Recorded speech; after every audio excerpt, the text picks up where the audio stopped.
susundin anuman ang suliranin. Lahat ay aking kakayanin, pagkat ikaw ay kapiling. Subukin man ang panahon, mananatili sa'yo, Panginoon.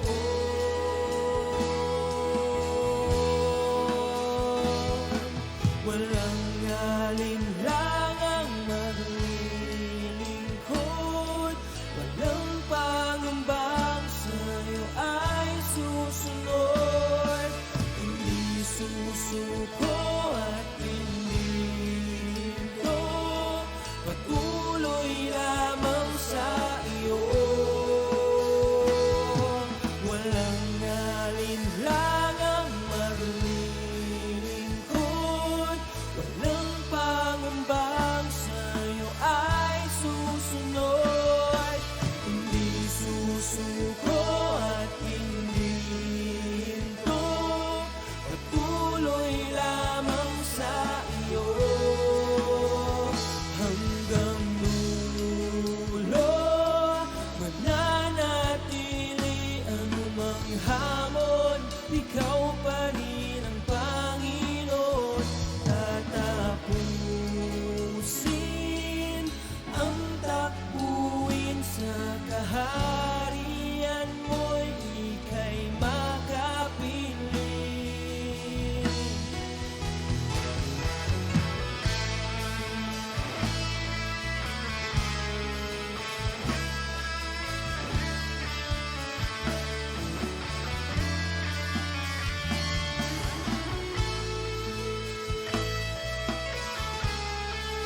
Amen. Good morning, church.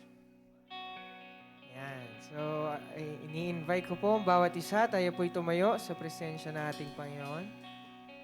At tayo po muli mag-uumpisa ng punong-puno ng pagsamba, punong-puno ng ating mga awitin para sa ating Diyos. Amen? So, patuloy nating idideklara na tayo po ay palaging magkakaisa. So, wala pong bahagi, wala pong kampi-kampi. So, tayo pong lahat bilang mga Kristiyano, dapat po tayo ay laging nagkakaisa. Amen? Amen. Kaya po sa umaga pong ito, ihanda po natin ating mga puso, ating mga isipan, ating mga espiritu sa pagsamba po sa ating Panginoon sa umaga pong ito. Amen? So, handa na po ba ating mga puso sa umagang ito? Amen. So, let's give sa ating Panginoon, ibigay natin ating mga awitin, ating mga pagsamba, buong puso tayong aawit sa ating Panginoon. Amen.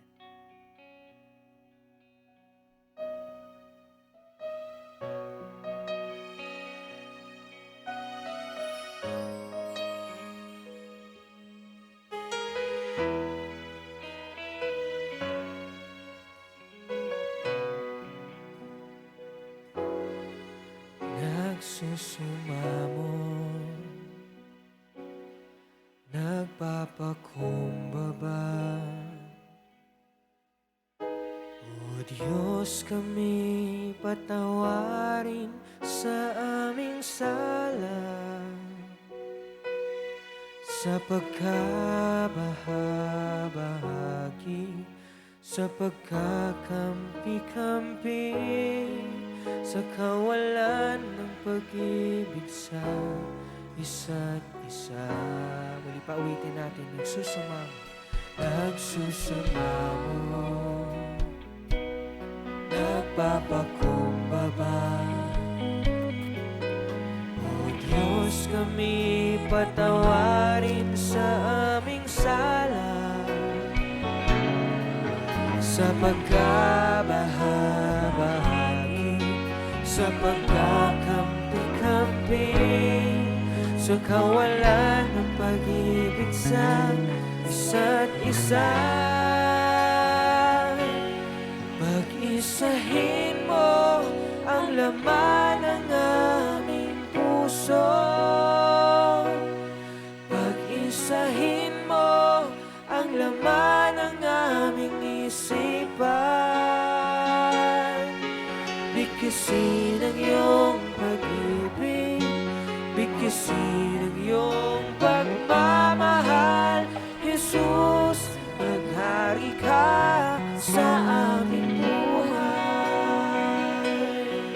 Ulipawitin natin, nagsusumamo, nagpapakumbaba, O Diyos, kami patawarin sa aming sala, sa pagkabahabahagi, sa pagkakampi-kampi, sa kawalan ng pag-ibig sa isa't isa. Pag-isahin mo ang laman ng aming puso, pag-isahin mo ang laman ng aming isipan. Bigkisin ang iyong pag-ibig, bigkisin ang iyong pagmamahal, Jesus, maghari ka sa aming buhay. Pag-isahin mo, pag-isahin mo ang laman ng aming puso, pag-isahin mo ang laman ng aming isipan. Bigkisin ang iyong pag-ibig, pagmamahal, Jesus, maghari ka sa aming buhay. Pag-isahin mo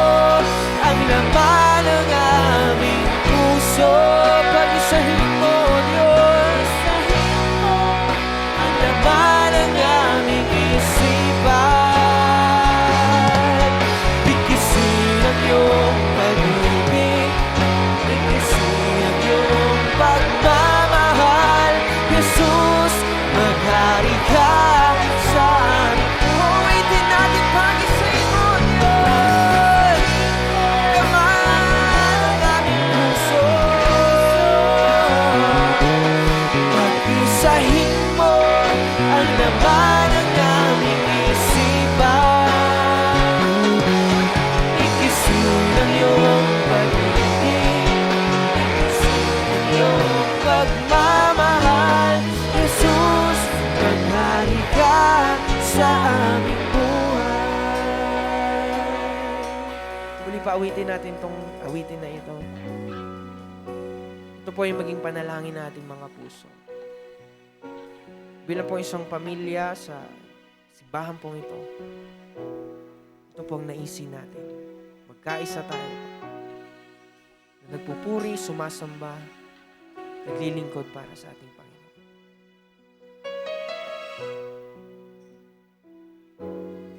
Pag-isahin mo ang laman ng aming puso. Pag-isahin mo ang laman ng aming isipan. Bigkisin ang iyong pag-ibig, bigkisin ang iyong pagmamahal. Jesus, maghari ka sa aming buhay. Muli pa uwitin natin. Pag-isahin mo ang laman ng aming puso. Pag-isahin mo ang laman ng aming isipan. Bigkisin ang iyong pag-ibig, bigkisin ang iyong pagmamahal. Jesus, maghari ka sa aming buhay. Sa huling pagkakataon, pag-isahin mo ang laman ng aming puso. Pag-isahin mo ang laman ng aming isipan. Bigkisin ang iyong pag-ibig, bigkisin ang iyong pagmamahal. Jesus, maghari ka sa aming buhay. Jesus, maghari ka sa aming buhay. Oh, Jesus, Jesus, maghari ka sa aming buhay.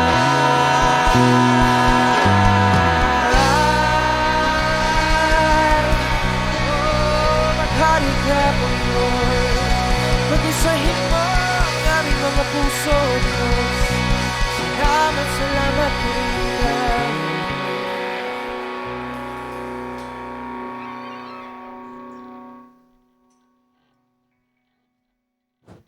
So God, salamat pag-design mo ang aming laman ng puso at isipan, Panginoon.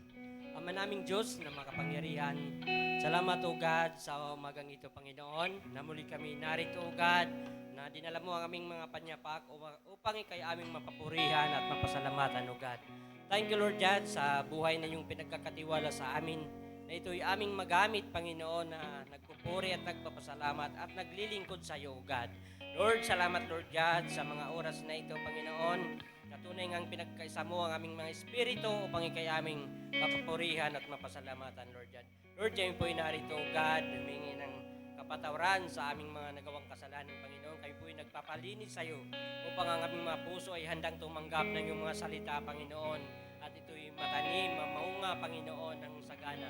Lord God, salamat sa iyong mga salita, Panginoon, sapagkat hindi lang sa tinapay na bubuhay ang tao, kundi sa pamagitan ng iyong mga salita, Panginoon. Lord God, salamat, Lord God, sa magang ito na hindi mo hayaan na hindi namin matanggap ang aming portion sa bawat isang narito, Panginoon. Ganon din ang nasa kanya-kanyang mga tahanan, Panginoon. Magpalain mo ang bawat isa, Panginoon. Ganon din po ang maghahayag ng iyong salita sa magang ito, Panginoon. Galain mo sa ng kanyang pamilya, Panginoon. Ano hindi mo, God, na patuloy mo siyang gamitin na magpapahayag ng mga salita saan man siya makarating sa dako ng bansang Pilipinas o sa ibang mundo, Panginoon. Salamat, Lord God. Tunay ngang tapat at dakila kang Diyos. Ikaw lamang ang tanging nararapat ng papurihan at pasalamatan. Pinupuri ka namin, pinapasalamatan sa tanging pangalan ni Jesus. Amen. Amen. Patuloy po tayong sasamba at aawit sa ating Panginoon. Sino pong excited na muli magbibigay ng pinakamataas na papuri sa ating Panginoon? Parang di naman tayo excited. Nakakita na po ba kayo ng tao na excited? Pag nakakita kayo ng tao na excited, ano yung karakteristik na nakikita niyo? Kulang na lang, di ba? Tumalon. Kulang na lang, sumayaw yung tao na yun kapag nai-excite. So tayo po ba, excited po ba tayong magbigay ng pinakamataas na pupuri sa ating Panginoon? Amen! So kung kaya po nating sumayaw, tumalon, di ba? Umawit, magtaas ng kamay para sa Panginoon, gawin po natin dahil tayo po ay excited. Tama? Amen. So tayo po iawit, sasamba, magpupuri sa ating Diyos na buhay.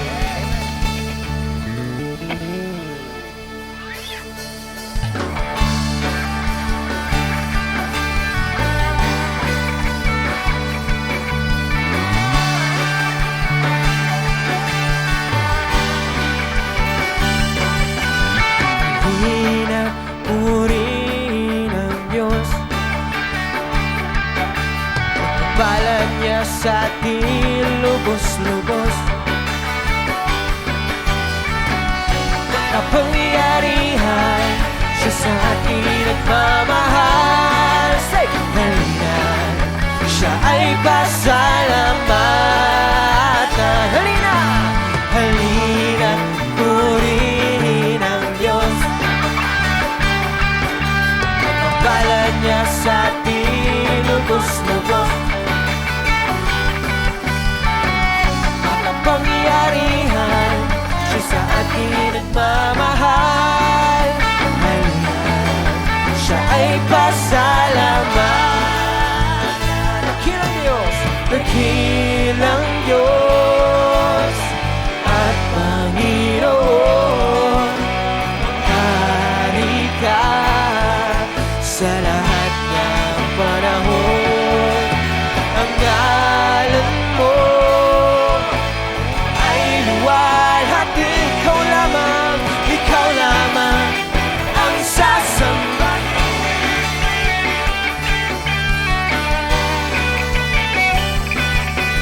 Halina't purihin ang Diyos, pagpapalan niya sa atin lubos-lubos, makapangyarihan siya sa atin nagmamahal. Halina, siya ay pasalamat. Dakilang Diyos, dakilang Diyos at Panginoon, maghari ka sa lahat ng panahon. Ngalan mo ay luwalhati, ikaw lamang ang sasambahin. Dakilang Diyos, dakilang Diyos at Panginoon, hari ka sa lahat ng panahon. Ang ngalan mo ay luwalhati, ikaw lamang ang sasambahin. Muli ba? Halina! Halina't purihin ang Diyos. Tayo po'y magpuri sa ating Panginoon. Pagpapala niya sa atin lubos-lubos. Yes! Makapangyarihan siya sa atin nagmamahal. Halina, siya ay pasalamat. Dakilang Diyos, dakilang Diyos at Panginoon, maghari ka sa lahat ng panahon. Ang ngalan mo ay luwalhati, ikaw lamang ang sasambahin. Dakilang Diyos, dakilang Diyos at Panginoon, hari ka sa lahat ng panahon. Ngalan mo ay luwalhati, ikaw lamang ang sasambahin. Ikaw lamang ang sasambahin.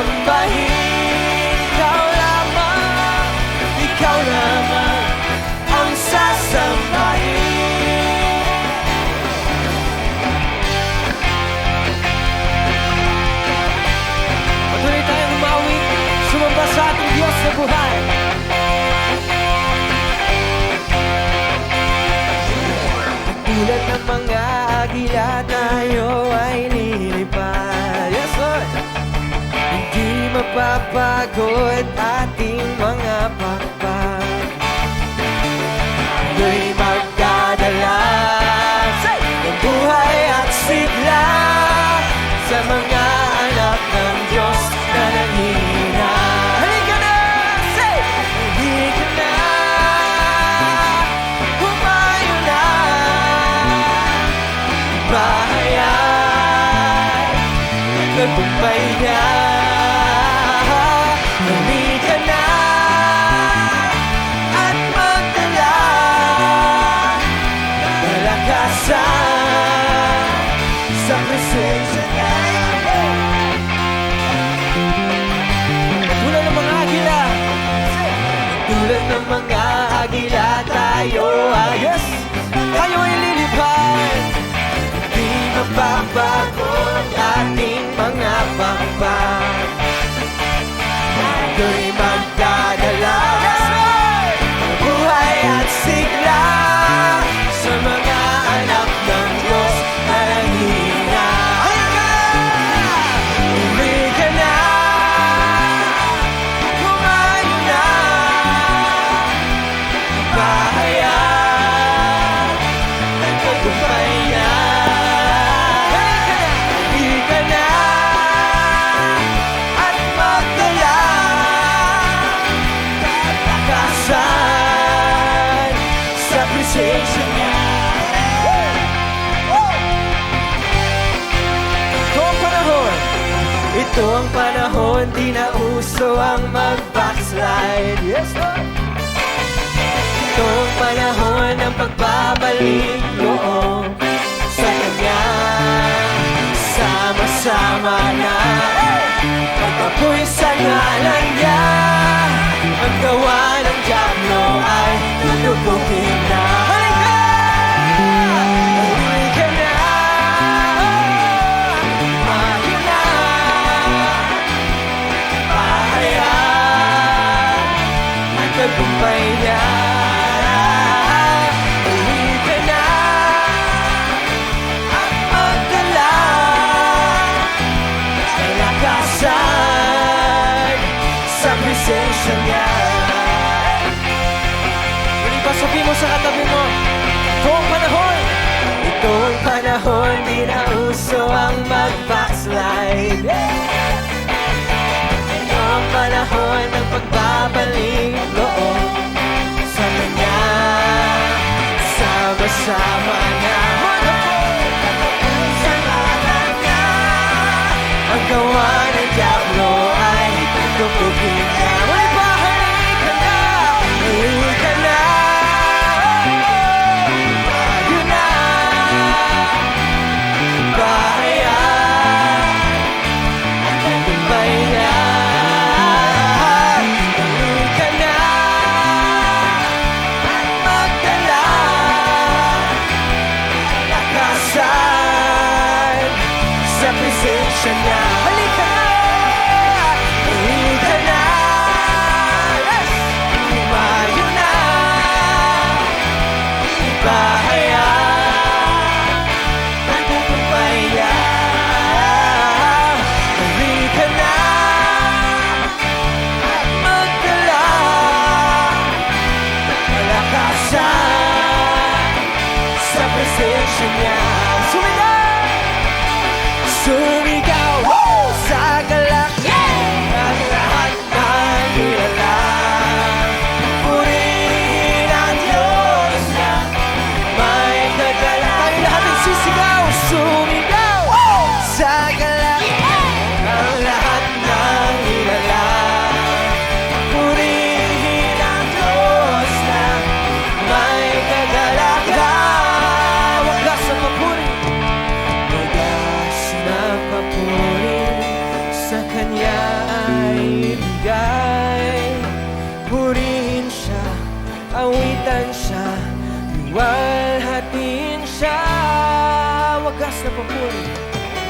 Wagas na papuri sa Kanya ay ibigay. Purihin siya, awitan siya, luwalhatiin siya. Sumigaw, sumigaw sa galak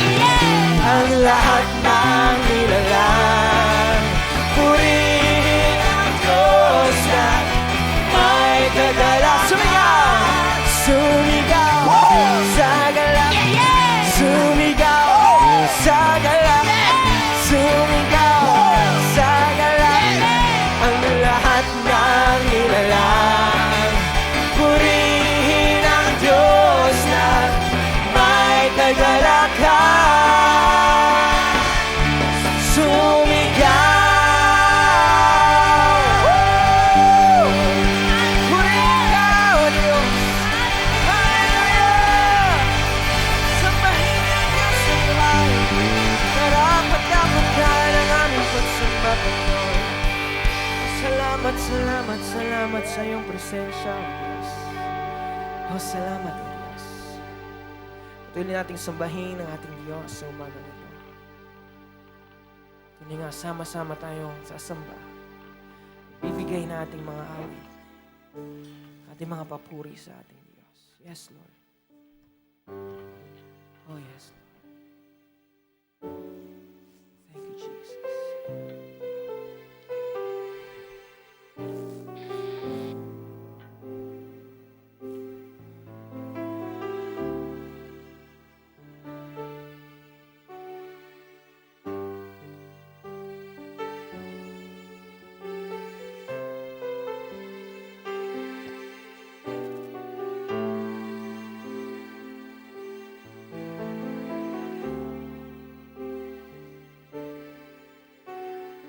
Narito kami, nagpapakumbaba, sumasamba sa iisang Diyos. Hinahanap namin karigtan ng iyong mukha, sumasamo sa iyong pagkilos,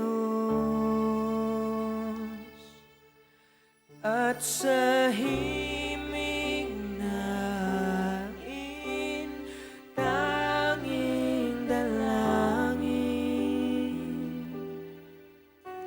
kami katagpuin. Muli pa, narito kami, Diyos. Narito kami, nagpapakumbaba,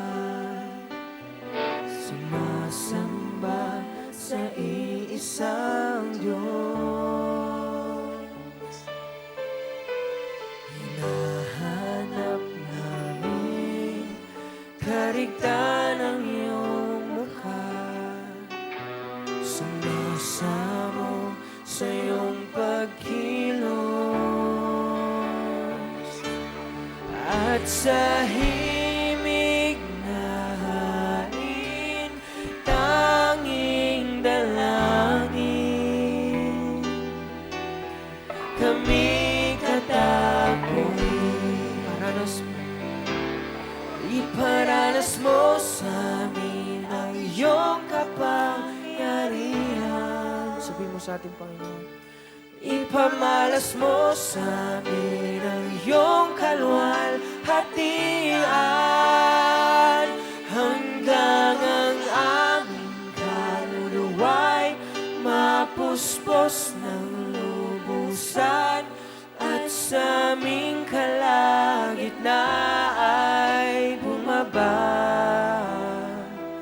ang kalangitan.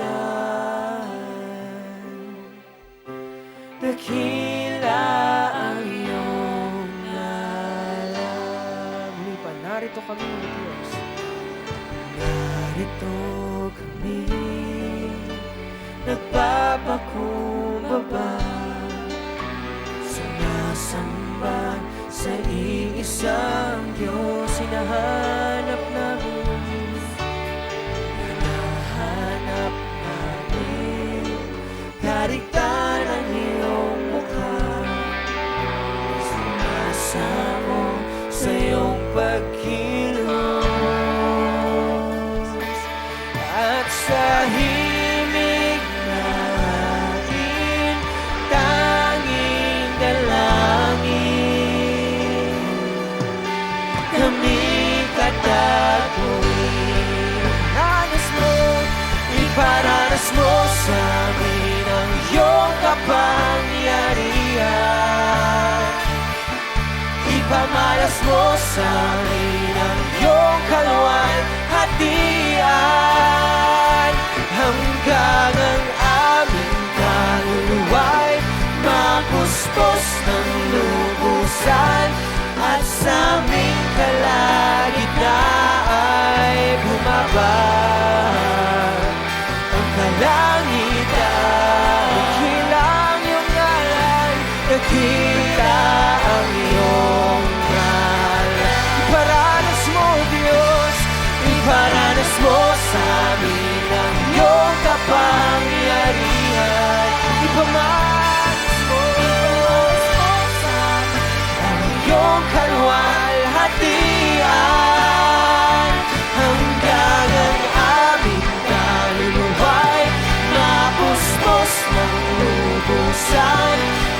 sa aming kalagitnaan bumaba ang kalangitan. Dakila ang iyong ngalan. Iparanas mo, Diyos. Iparanas mo sa amin ang iyong kapangyarihan. Ipamalas mo sa amin ang iyong kaluwalhatian. Hanggang ang aming kaluluwa'y mapuspos ng lubusan. At sa aming kalagitnaan ay bumaba ang kalangitan. Dakila ang iyong ngalan. Dakila ang iyong ngalan. Maging ito po ang panalangin ng ating mga puso. Iparanas mo sa amin ang iyong kapangyarihan. Panginoon, ipamalas mo sa amin Ipamalas mo sa amin ang iyong kaluwalhatian, O Diyos. hatian. Ito po'y maranasan namin, Panginoon. Yes, Lord. Mapuspos ng lubusan at sa aming kalagitnaan ay bumaba ang kalangitan. Dakila ka, Panginoon. Dakila ang iyong ngalan.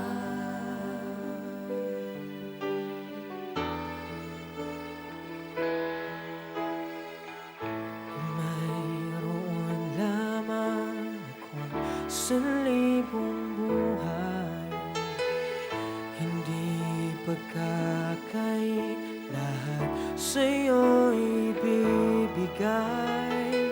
Gayon pa man sa'kin, nag-iisang taglay, ilalaan bawat saglit upang ibigin ka nang walang humpay.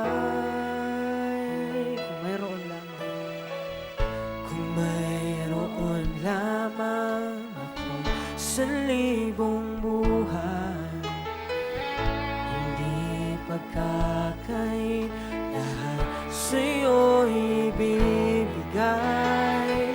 Gayon pa man sa'kin, nag-iisang taglay, ilalaan bawat saglit upang ibigin ka nang walang humpay.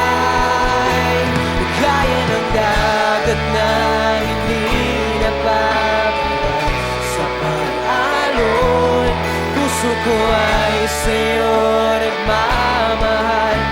Sa habang panahon, natatanging kayamanan ko, ikaw ay sumbahin. Napagsintay iyong linggin, kalakip ng awitin natin sa Diyos. Kaya ng dagat na hindi napapala sa puso ko ay sa'yo. Sa habang panahon, natatanging kayamanan ko, ikaw ay sambahin. Napagsintay iyong linggin, kalakip ang awitin.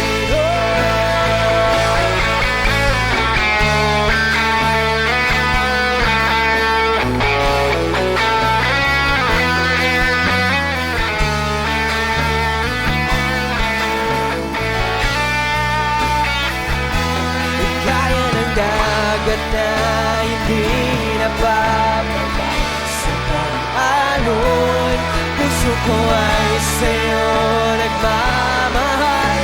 Sa habang panahon, kaya ng dagat na hindi napapala sa pag-alon, puso ko ay sa'yo nagmamahal. Sa habang kaya ng dagat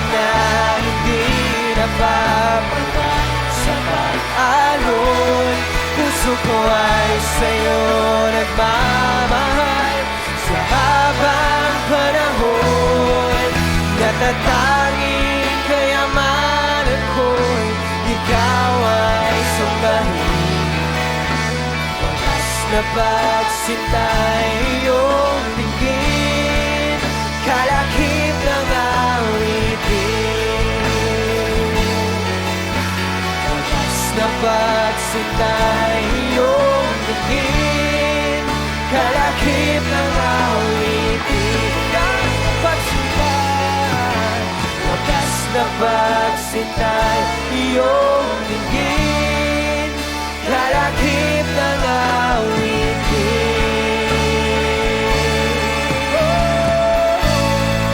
Sambahin natin ang Diyos na buhay. Sa'yo ang aming mga papuri, Panginoon. Sa'yo ang aming mga pagsamba. Purihin ka, lahat ng iyong nilikha, lahat ng may hininga, magpuri sa ating Diyos. Hallelujah, hallelujah, hallelujah. Salamat, salamat, salamat, Diyos. Purihin ka, purihin ka. Salamat sa iyong presensya, Diyos. Panginoon, maraming salamat sa umagang ito, Diyos. Tunay nga, O Diyos, kami ay pinagkaisa mo upang maglingkod sa iyo, upang magpuri sa iyo, Panginoon. Katulad nga, O Diyos, ng aming inawit, gaya ng dagat. Lord, hindi kami magtitigil, hindi kami magsasawa, O Diyos, na sumamba sa iyo, na maglingkod sa iyo, Panginoon. Lord, give us one heart, one mind, one purpose in our lives, Lord. Maraming salamat, Panginoon, muli sa iyong presensya na muling yumayakap sa amin sa umagang ito. We bless your name, we glorify your name, and we give you the highest praise. We give you the highest worship, O God. In Jesus' name we pray. Amen and amen.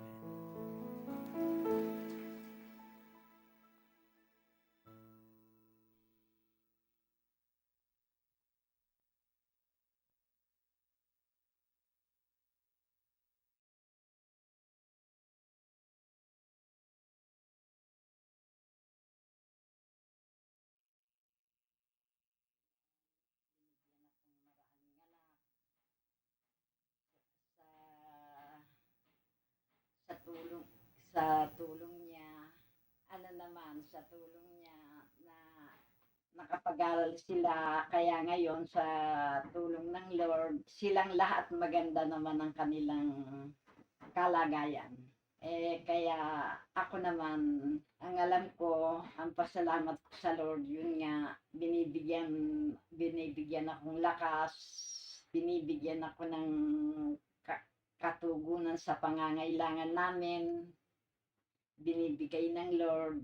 Kaya ako, ang nalalaman ko, ang pasalamat ko sa Lord ay yun ang ulit-ulit kong sinasabi sa nakakapamuhay kaming maayos. Kaya ako, ang pasalamat ko sa Lord, ganun na lamang na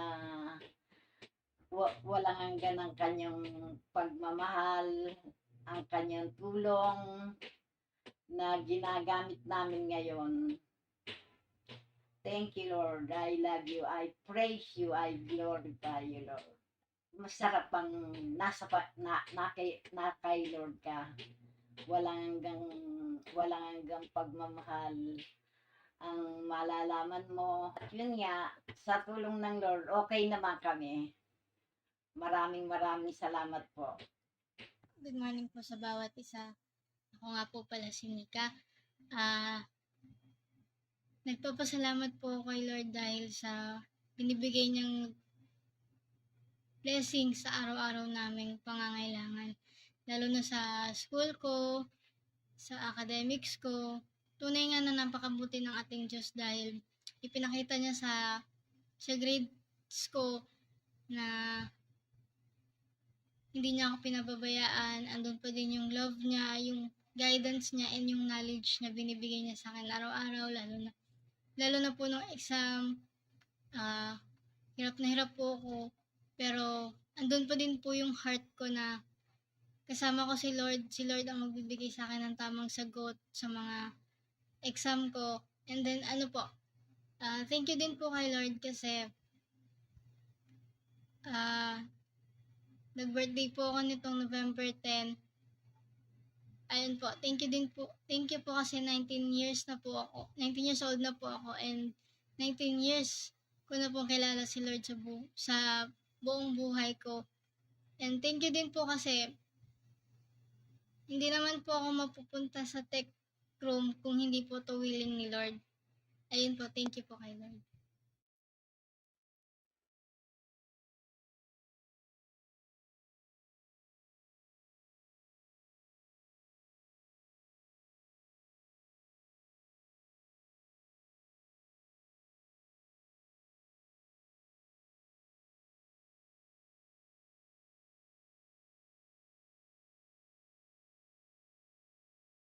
Amen. Nakita po natin yung ginawa ng Lord sa buhay po ni Sister Nika at Sister Anita. Amen po ba? Amen. May kausap po ba ako? Amen. Are you excited this morning? Amen. Kung tayo po excited na, let's have our place. Upo po tayo and let's concentrate. Kanina po sa atin pong pag-aawitan sa Panginoon, amen, I want you to remember this one. Kanina po sa pag-aawitan natin sa Panginoon, it is us who are the ones who is talking to the Lord. Amen po ba? Amen. Tayo po yung nagsasalita sa Panginoon. Sabi nga po, communication is a two-way process. Amen po ba? Amen. Hindi lang gugustuhin mo ba yung kausap mo, siya na lang salita ng salita. Amen. So communication is a two-way process. Kanina po tayo po ang nagsasalita sa Panginoon. We declare who God is. Kaya nga po tinawag siyang praise sa Panginoon. It is not about the song that we are singing. Amen po ba? Kasi misconception po ng lahat ng church, pag sinabing praise, awitan na. Pero hindi po. Ang praise is declaring who the person is. Kaya nga may paghanga. Tama po ba? Sa ating Panginoon naman, we declare who God is sa buhay natin. That's considered praise sa ating Panginoon. Amen? Another misconception sa loob ng church, worship na. Ibig sabihin pala, nasa slow song na. Hindi po. Ang worship is you give reverence to God. That's worship. It's not about the song that we are singing. Sabi nga po dun sa heart of worship, medyo nagfe-feedback sa monitor. Sabi nga po dun sa heart of worship na song, di po ba? It is not about the song, but rather it's about the heart that is singing to the Lord. Hindi mahalaga sa Panginoon yung inaawit natin eh. Sige, monitor. Hindi mahalaga sa Panginoon yung inaawit natin. Ang mahalaga sa Panginoon, yung puso na umaawit sa Panginoon. Amen po ba? Amen? Kanina po tayo po yung nagsasalita. Sabi ko po kanina. Ngayon naman po, through the Word of God, let us wait patiently for Him to speak to us. Amen? Tayo naman po ay makikinig sa ating Panginoon. Amen? Dahil isang salita lamang po na manggaling sa Panginoon, sapat na para mabago yung buhay natin. Amen? Just like what had happened to Paul, dati pong Saul, di po ba? From persecutor, he persecutes the Christian, he persecutes the man of God. Anong ginawa sa kanya ng Panginoon? He became a preacher. Mula sa nagpe-persecute hanggang binago ng Panginoon, anong ginawa? Siya na ngayon, yung nangangaral. Amen? Ano po ba yung nais ng buhay po natin ngayong umagang ito? Ano ba yung minimithi mo sa Panginoon? Wait patiently before God. At maaaring sa araw na to, ma-receive mo kung ano po yung hinihingi mo sa Panginoon. Amen? Amen po ba? Are you excited to hear the Word of God? Amen? It's not about the person who is standing in front. Amen? Kaya nga, let us remove every familiarity. Amen? Ang Panginoon natin, sabi ng Bible, He cannot perform so much miracle saan? Sa bayan niya. Bakit? Alam kasi ng tao eh. Di ba ito yung anak ni Mary? Di ba ito yung anak ni Joseph na karpintero? Amen?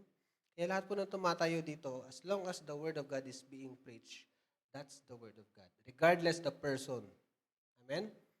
Amen po ba? Amen. Nandito po tayo pa rin sa mensahe ng Panginoon throughout through the month of, sa atin pong month ng November about unity. Amen? Hindi po tayo lalayo doon. So before we proceed, I just want to show you these video clips na regarding about the unity. How important unity is. At ano yung makikita natin? Let us look this video and pag-aralan natin. Ano ba yung mensahe ng Panginoon dito sa mga videos na to?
כמה מחשבה יש פה, אה?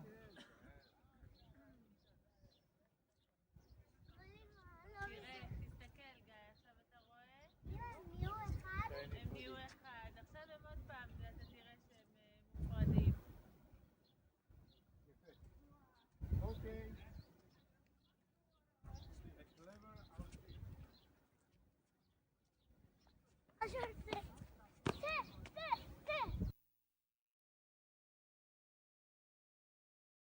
Amen. Nakita po ba natin mga videos?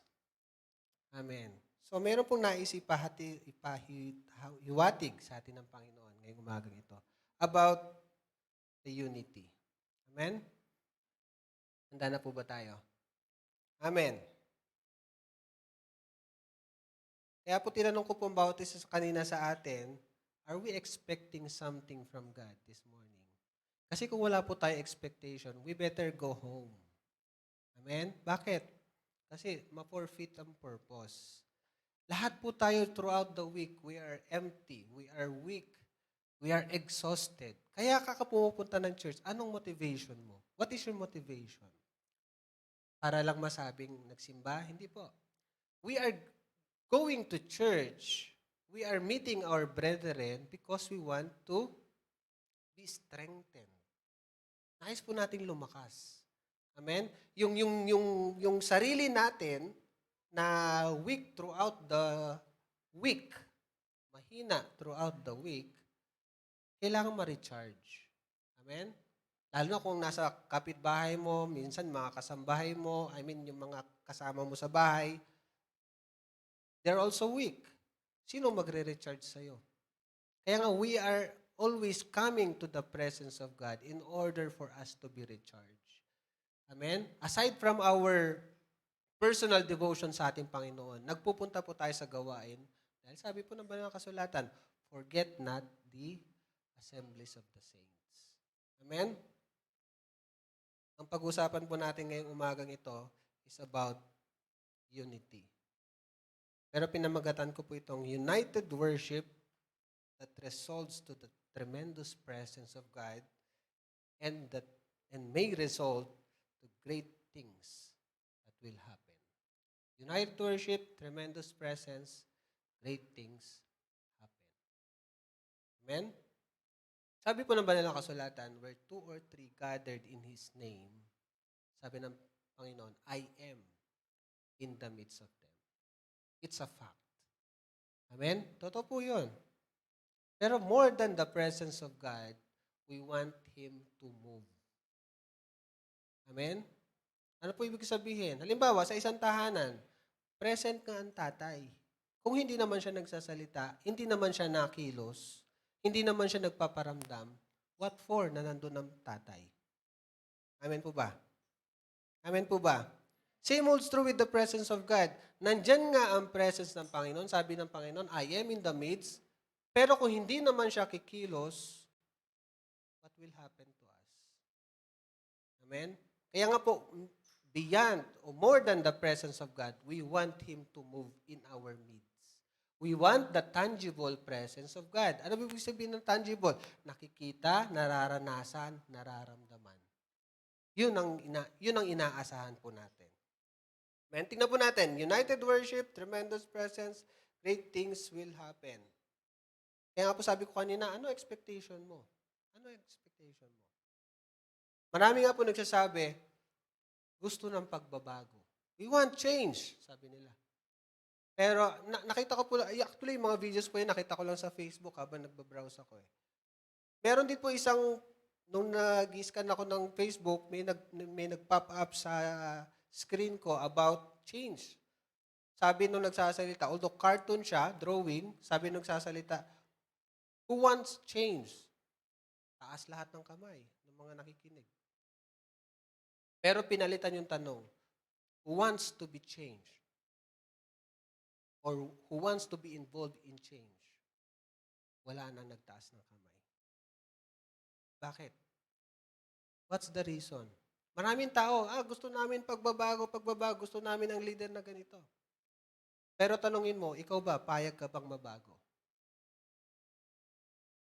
Maaaring iba hindi na makapagsalita. Because that's reality. Amen? Gusto natin mabago ang kapwa natin, pero tayo mismo, ayaw natin mabago ang sarili natin. Why? It's because there's still pride in us. Same holds true with unity. Who wants unity? I'm sure lahat po tayo tataas ang kamay. Pero ang tanong, who wants to be involved in unity? Sino po ba ang gusto ng unity? Lahat tayo. Amen? Pero payag ka ba, ikaw mismo, maging bahagi ng pagkakaisa? Amen? Unity. Ibig sabihin ng unity, sabi po doon sa Psalms 133, verses 1 to 3. Ito po yung passage na ibinabasa atin ng Lord through Bishop. Psalms 133, verses 1 to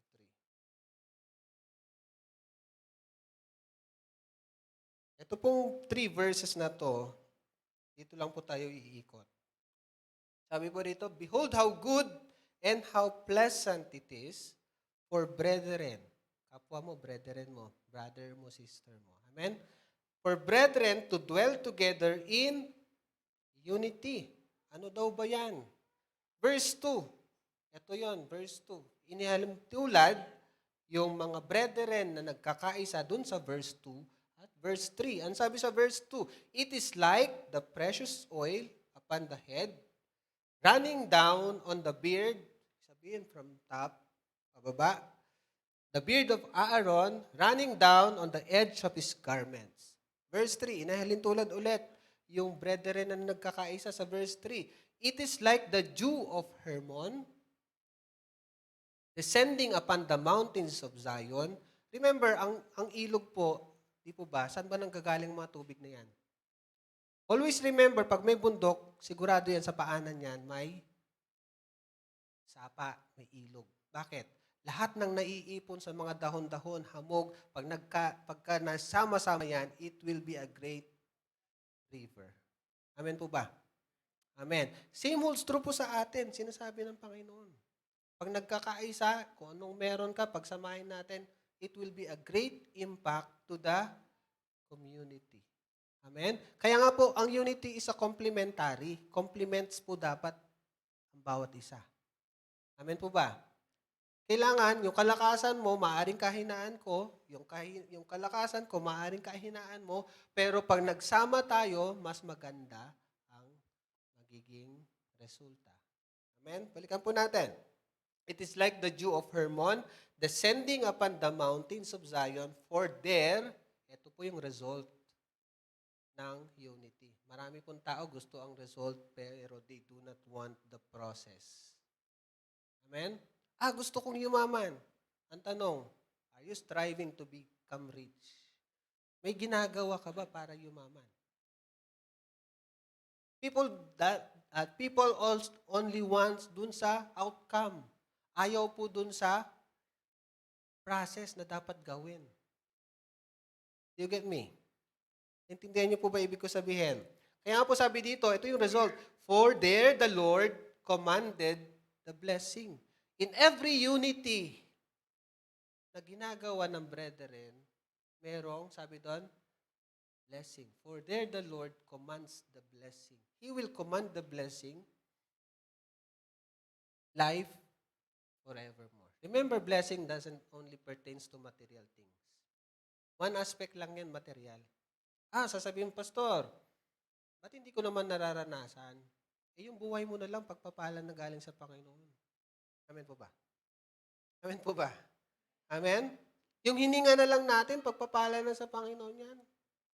Yung parents ko po nandito ngayon, alam ko po yung sitwasyon na nandun sila sa hospital. Amen? Yung bawat kilos nila, bawat hininga nila, Dimetro, kasi naka-oxygen. Dahil a month ago, na-COVID sila. Amen? Kaya yung buhay mo na nandyan ka ngayon, pagpapala na yan sa Panginoon. Amen po ba? Unity, ano ba yung sabihin ng unity? Unity is the state of being one. The state of being one agreement, or meron uniformity. Yun ang unity. Sabi ko po kanina, do you want unity? Lahat po tayo. And do you want to be involved in unity? Lahat din po tayo. May process po kasi. Amen po ba? Tingnan po natin yung process. Para matanggap po natin yung blessing, may process. Ito po siya. The state of being one as unity of doctrine. Nilatag muna po natin ano ibig sabihin ng unity. As unity of doctrine, unity of worship in the church. Lahat po ng bahagi ng iglesia po natin considered worship sa Panginoon. Amen po ba? Hindi lang yung pag-awit. Kaya nga po, binanggit ko po sa inyo kanina, worship doesn't pertain only to the songs that we are singing. Every part of the service considered worship sa Panginoon. Every ministry in the church considered worship sa ating Panginoon. Amen po ba? Oneness of sentiment, affection, or behavior. Kaya kapag yung kasama mo, yung brethren natin, di ba? May problema, alam mong may problema siya at hindi ka po pwedeng, hindi pwedeng wala kang gagawin. Bakit? Ramdam mo kung ano yung nararamdaman niya. Because you are united. Nakikiisa ka doon sa sitwasyon niya. Amen po ba? Pangalawa, dahil pinamagatan po natin united worship, tremendous presence, great things happen. Ano naman yung worship? Binanggit ko po ulit kanina, worship doesn't only pertains to song. Giving to the Lord the glory due His name. President Duterte, pag dumalaw sa isang lugar, they give full respect to him. Amen po ba? Amen po ba? Bakit? Presidente siya eh. Ganun din po sa ating Panginoon. Sabi ko po kanina, where 2 or 3 are gathered in His name, yun po ang sabi ng banal na kasulatan, He is in the midst of them. Meaning to say that our God, the Holy Spirit, specifically the Holy Spirit, is in our midst. Kaya nga, if we respect the presence of God in this place, our attention, our focus is nasa Panginoon lang. Amen po ba? Giving to the Lord the glory due His name. 1 Chronicles 16:29. Tingnan po natin. Basahin po natin panandalian.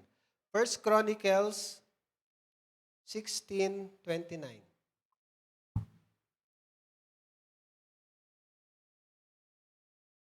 Give unto the Lord the glory due unto His name. Bring an offering and come before Him. Kaya nga po sabi ko kanina, do you expect something from God before entering into His presence?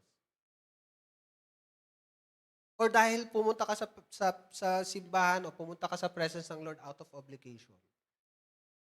Pero nga po yung tinatawag sa, naalala ko lang yung mga kasama ko dati sa trabaho, dahil malapit na po ang Pasko, iba ang sabi niya na, simbang labas.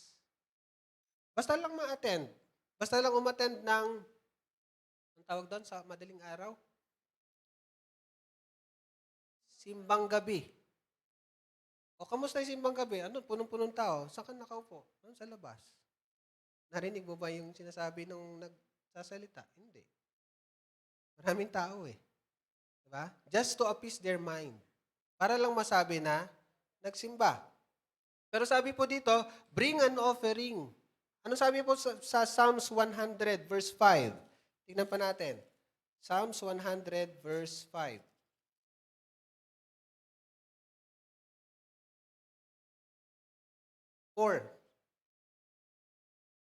Enter into His gates with thanksgiving and into His courts with praise. Before entering, be sure na may dala ka. Anong dala mo?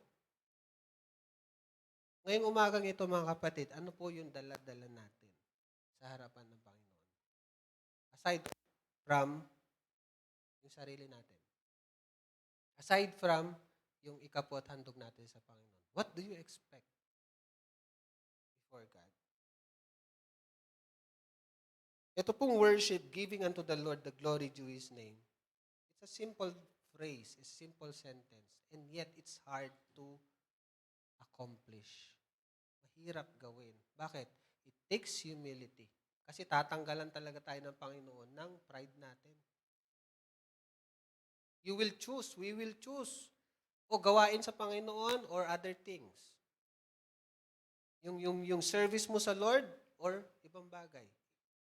Pagpipiliin talaga tayo ng Panginoon. Ito pong salitang worship from the Hebrew word shaka, meaning, ito po yung binabanggit ko po kanina, to bow down, to give reverence. You respect the person for who he is. Ganun din sa Panginoon natin. If you know, kung kilala mo ang sinasamba mo, sabi nga po ni Darlene Check, you cannot afford but to give Him the best. Kung kilala mo yung tatay mo, you will respect your father. Tama po ba? Kung kilala mo yung Diyos na sinasamba mo, you will give what is due to Him. Bibigay mo yung best mo para sa Kanya.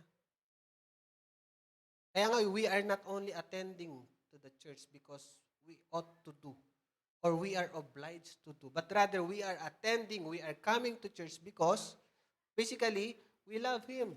Basically, we respect Him. Basically, we want to have a communion with Him and with our brethren. That's the reason why we are attending to the church, and the Bible tells us that we must not forget the assemblies of the saints. Amen po ba? Amen? Kaya nga po ito pong pagsamba natin sa Panginoon, napakahalaga sa bawat ginagawa po natin, sa pag-attend po natin. Kaya ang tanongin mo yung sarili mo, what is your motivation? Ano ba yung motivation mo? Why you are attending?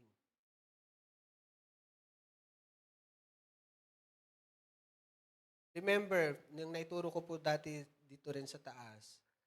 Yung pagsamba, ito po yung umpisa, pinakilala ng banal na kasulatan dito sa Genesis 22 verse 5. The word worship ay unang inintroduce sa atin sa banal na kasulatan dito po sa Genesis chapter 22 verse 5. Nilalatag ko lamang po panandalian yung foundation ng ating pag-uusapan. Genesis 22 verse 5. Ito po yung panahon na kung saan ang Diyos ay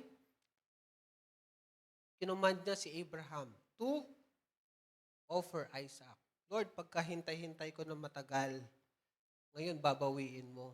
Ngayon, gusto mong i-offer ko sa'yo sa kaisipan ng tao. Amen? Pero nung sabi po niya dito sa verse 5, and Abraham said to his young men, stay here with the donkey, the boy and I will go yonder and, sabi doon, will go yonder and worship. Pupunta kami para sumamba. Remember, wala silang dalang instruments. Remember, hindi sila nagsabing umawit. Remember, wala silang pagsasayaw na ginawa. Anong ginawa niya? Mag-o-offer as an act of obedience sa ating Panginoon. Meaning to say, if we go deeper, the word worship is being obedient to what God wants us to do. Amen? Kaya nga po ang pagsamba, ang worship, hindi lang para sa worship team. Amen po ba? Kaya nga po sabi ko kanina, every ministries of the church are considered worship before God. Kasi anihin natin, halimbawa, pianista ako. Halimbawa, gusto ko dito. Kasi nasa worship team. Eh sabi ng leader ko, doon ka muna sa technical room. Eh dahil mapilit ako, sige, sabi ng leader ko, mapilit ka, diyan ka na lang. Do you think sumamba ako sa Panginoon? Hindi. Bakit? I disobeyed kung ano yung pinapagawa sa akin. Amen? Same holds true with other ministries. Amen? Sa ushering man yan, sa security man yan, amen? Sa maintenance ministry man yan, pare-pareho yan in front of God. Bakit? Ang Diyos kasi has no respecter of person. Wala siyang tinatangi. Wala siyang pinipili. Amen? As long as you are obedient to God and His delegated authority, you are in worship sa Kanya. Tayo'y sumasamba sa Kanya. Amen? Kaya nga po ang worship doesn't matter how many songs that we are singing.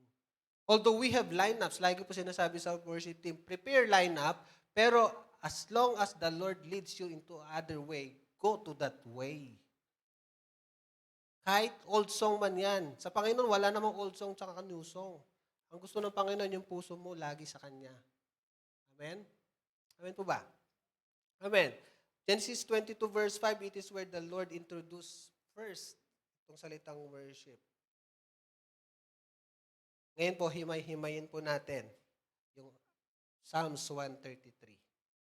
Ano ba makukuha natin dito sa Psalms 133?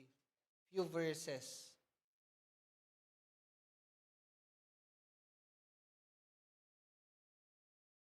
Sa verse 1, sabi po dito, behold, may salitang behold, how good and how pleasant it is for brethren to dwell together in unity. Yung salitang behold, nakikita po natin, it begins with the word behold, itong pong verse 1. Ibig sabihin, take notice, merong gustong diin ng Panginoon sa atin. Binigyan niya ng diin itong verse 1. Behold, how good and how pleasant it is. Bakit niya binigyan ng diin? Because seldom we see brethren you are united. Bihira natin makita. Amen po ba? Kahit sa loob naman ng tahanan Kahit sa loob naman ng iglesia merong backfighting, merong strife. Pero ayaw ng Panginoon yan. Kaya nga sinabi niya, behold, binigyan niya ng diin, binigyan niya ng emphasis. Yung verse 1, na pag nagkakaisa, may magandang resulta. Amen po ba? The word behold, meron pong significance yan dito po sa binabasa po natin. No, wonder or seldom seen. Okay? wonder seldomly seen.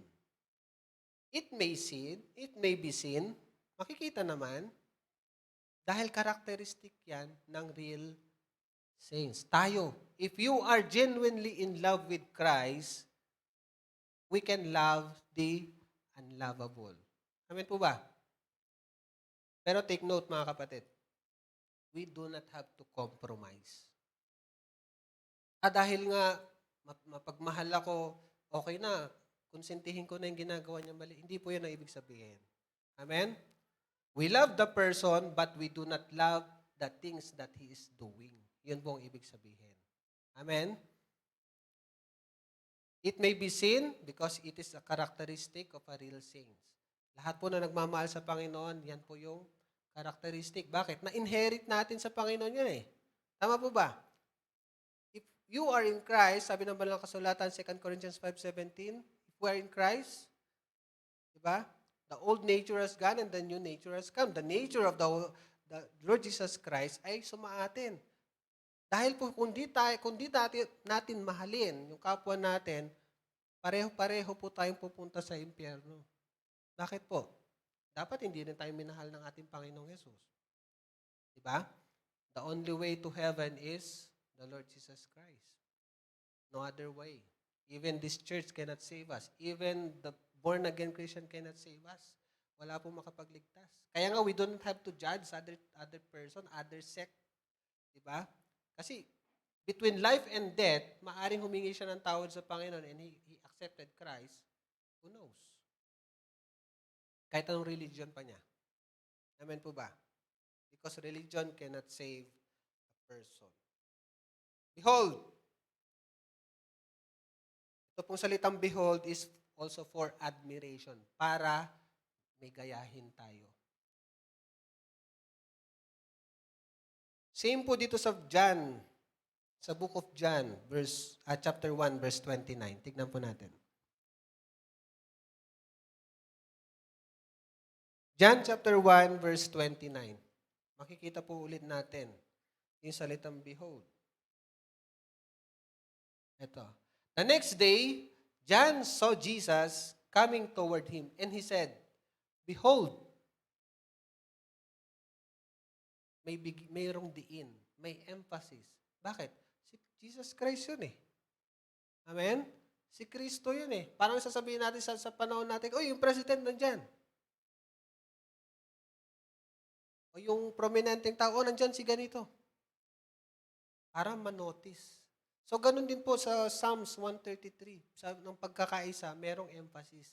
Hindi po basta-basta nilagay ang Panginoon ng pagkakaisa kung wala pong dahilan. Amen? Aside from this word na behold, makikita rin po natin good and pleasant.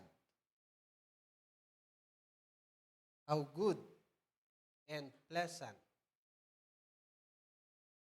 Good because it reflects God's heart and purpose. John 17, 20-23. Bakit good? It's because it reflects God's heart. John chapter 17, 20-23. Tingnan po natin. I do not pray for this alone, but also for those who will believe in me through their word. That they all may be one, as you, Father, are in me and I in you. But they also may be one in us, that the world may believe that you sent me. Next verse. And the glory which you gave me, I have given them, that they may be one, just as we are one. And last verse.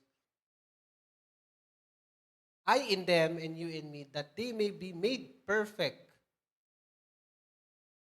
in one, that the world may know that you have sent me and have loved them as you have loved me. We represent Christ. Tayo pong mga manggagawa ng Panginoon. Kumbaga sino yung iniilawan natin? Hindi naman yung kapwa natin, brethren eh. Tama po ba? It's the world. Bakit? Because they need light. Kung tayo, we do not show our light through unity, how can we light them also? Paano natin sila maiilawan towards the unity that they need if we, in the brethren circle, tayo pong nasa loob ng iglesia, hirap tayong mapagkaisa. Amen? We reflect Christ. Gusto ng Panginoon, pati yung labas, maabot natin. Yung kapwa natin, maabot natin. Good because it reflects God's heart. Pleasant. Bakit pleasant? To make life enjoyable. Sino ba naman na may gustong may kaaway? Amen po ba? Wala may gustong may kaaway. Amen? Kahit katampuhan nga lang, hirap na eh. May kaaway pa kaya. Remember that not everything that is good is pleasant. Kaya nga sinabi dito, good and pleasant. Bakit good na pleasant pa? Because not everything that is good is pleasant, and not everything that is pleasant is good. Hindi lahat ng good ay pleasant. Hindi rin naman lahat ng pleasant ay good. Pero bakit yung unity inihambing ng Panginoon? Good na, pleasant pa. Because it will result greater impact sa buhay po natin.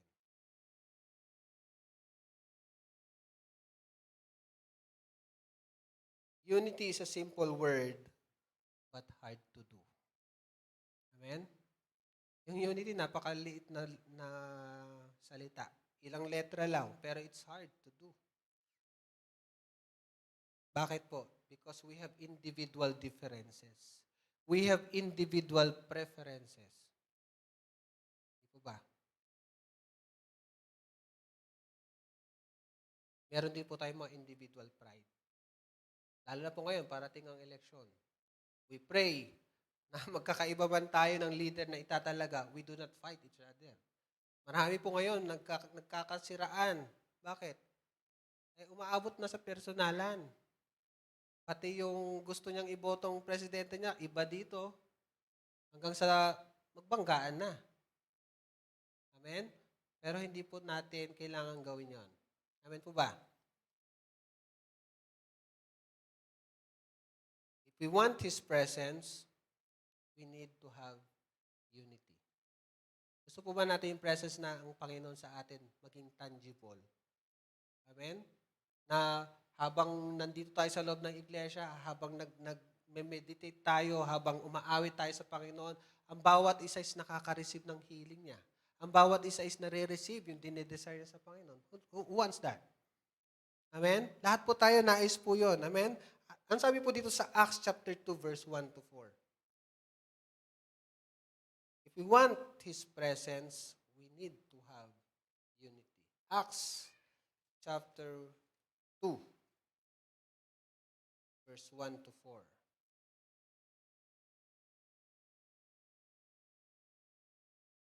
When the day of Pentecost had fully come, they were all with one accord. Tignan niyo po, notice these words. They were all with one accord in one place. When they were all in one accord, in one place, what happened? Verse 2. And suddenly there came a sound from heaven as of a rushing mighty wind, and it filled the whole house where they were sitting. Then there appeared to them divided tongues as of fire and sat upon each of them. And they were all filled with the Holy Spirit and began to speak with other tongues as the Spirit gave them utterance. Before yung mga apostles po ng ating Panginoon, when the Lord Jesus Christ ascended, may mandate po ang Panginoon sa kanila to go to that place. And sabi po dito sa verse 1, nung nagkakaisa sila, ano ba tong one accord na to? Ano po ibig sabihin ng one accord? Ito po, yung ibig sabihin ng one accord. One accord means being unanimous or having mutual consent. Being unanimous, having mutual consent. Iisa yung kanilang kaisipan, iisa yung kanilang direction. Nung sila po'y nagsama-sama, hindi po sila nagsama-sama na basta walang gagawin. Sabi doon, when the day of Pentecost had fully come, they were all with one accord. Being unanimous, having mutual consent, being in agreement, having group unity, having one mind and purpose. Yan po ibig sabihin ng one accord. Nagkakaisa sila. So nung nagkakaisa sila, ang result sa verse 2, dumating. We want a revival in our church. Amen? Gusto po ba natin ma-revive yung every areas ng buhay natin, even in the ministries that we have? Nais po ba natin? Ito po ang kailangan. We have to be in one accord. We have to be united.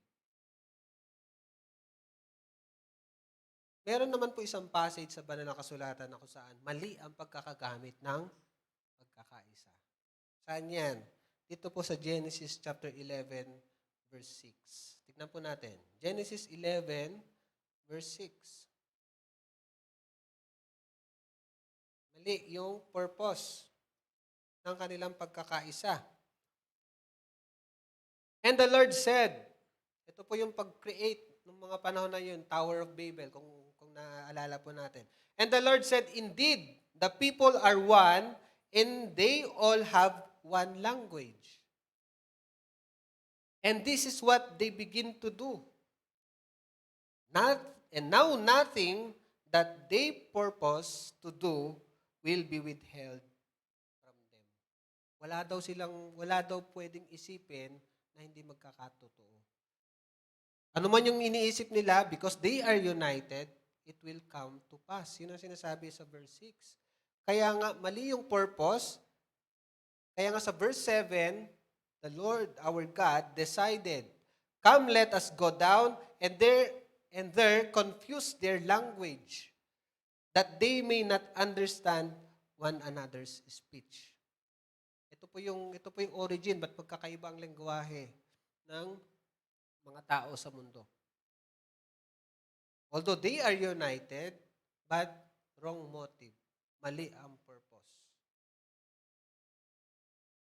Balikan po natin itong Psalms 133. Things to remember in this passage, in Psalms 133. Things to remember in unity. Behold how good and how pleasant it is for brethren to dwell together in unity. Verse 2, it is like precious oil upon the head, running down on the beard of Aaron, running down on the edge of his garments. Number 1, unity brings empowerment. Unity brings empowerment. O yung tinatawag nating anointing. It is like the precious oil. Ang oil po signifies the power of God. It signifies the Holy Spirit. Signifies consecration for empowerment. Ang mga tao po sa banal na kasulatan, bago po sila gamitin ng ating Diyos, inihihiwalay muna sila. They are being consecrated. Bakit? Para wala pong contamination. Amen po ba? If you want to be fully used by God, consecrate your life. Because God doesn't want us to be contaminated. Sa isang laboratory, hindi ka pwedeng basta-basta papasok doon without proper purification. Amen? Bakit? Mako-contaminate mo kung ano yung mga nasa loob.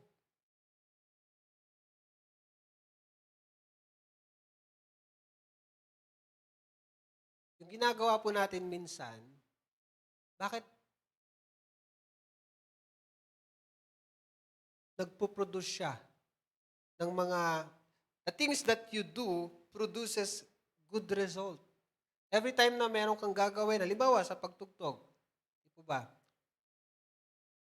Maraming nagsasabi, same naman yung pagtugtog ng mga nasa church. At same din naman yung pagtugtog ng mga nasa secular. What's the difference? Di ba sinasabi nila, bakit parang wala ang presence ng Lord? Bakit? But there's something. Hindi ko maintindihan. Same naman yung instrumentong ginagamit. Even the song that they are singing, pareho. Pero iba yung tumutugtog dito sa loob ng church, iba rin yung tumutugtog sa labas. Pero ang resulta, magkaiba. Bakit? What's the difference? It's because of the empowerment of the Holy Spirit. It's because of the anointing. Kaya nga po, kahit lumang tugtugin yan, lumang awitin yan, as long as there is the Holy Spirit, God will move in the midst. Amen? Unity brings empowerment. Same po with other ministries. Hindi lamang po dito sa worship team. Pag merong unity sa loob ng ministries, anuman yung ginagawa nila, merong magandang resulta. Kahit naiilan-ilan ang members ng isang ministry, as long as merong pagpapasakop, as long as merong pagkakaisa, great things pwedeng mangyari at magkakaroon ng magagandang resulta. That's the power of unity. Unity brings empowerment. It empowers yung mga tao na nasa loob. Pangalawa,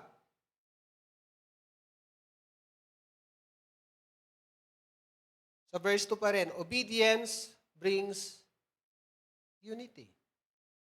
Verse 2, it is like precious oil upon the head, running down on the beard, running down on the edge of his garments.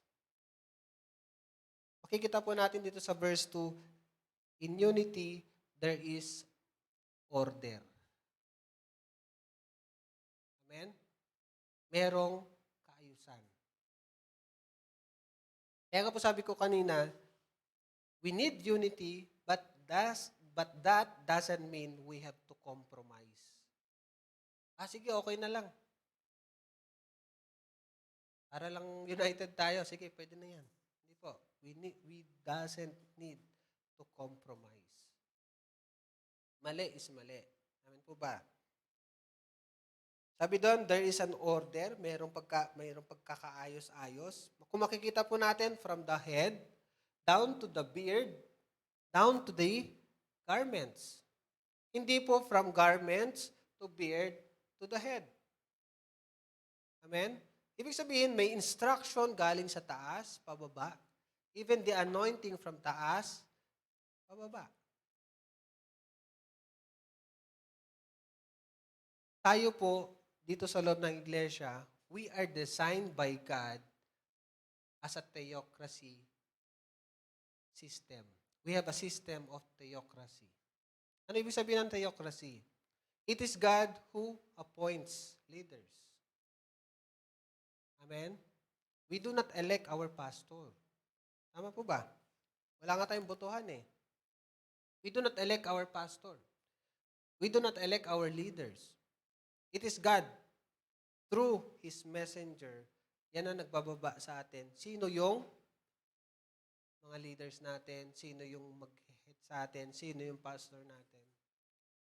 Amen po ba? In this system sa loob ng iglesia po natin, theocracy siya, hindi siya democracy.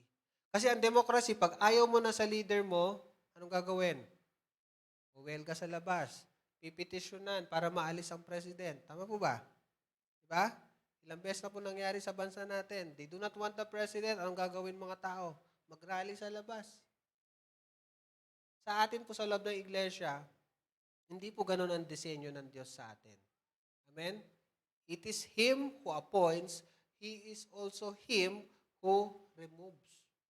Siya ang naglalagay, siya din ang magtatanggal. Amen? Amen po ba?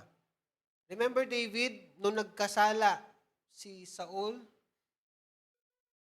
By all means, alam na ni David, mayroon na siyang pagkakataon para paslangin si Saul.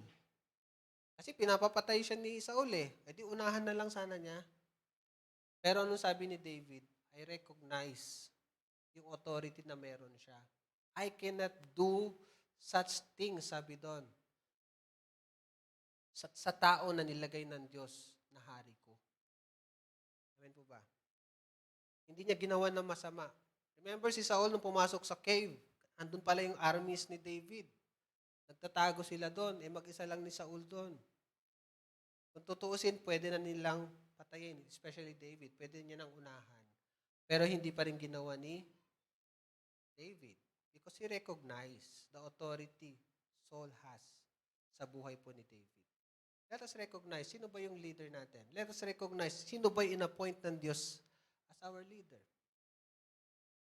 It is God who appoints our leaders. It is also God who can and who will remove our leader.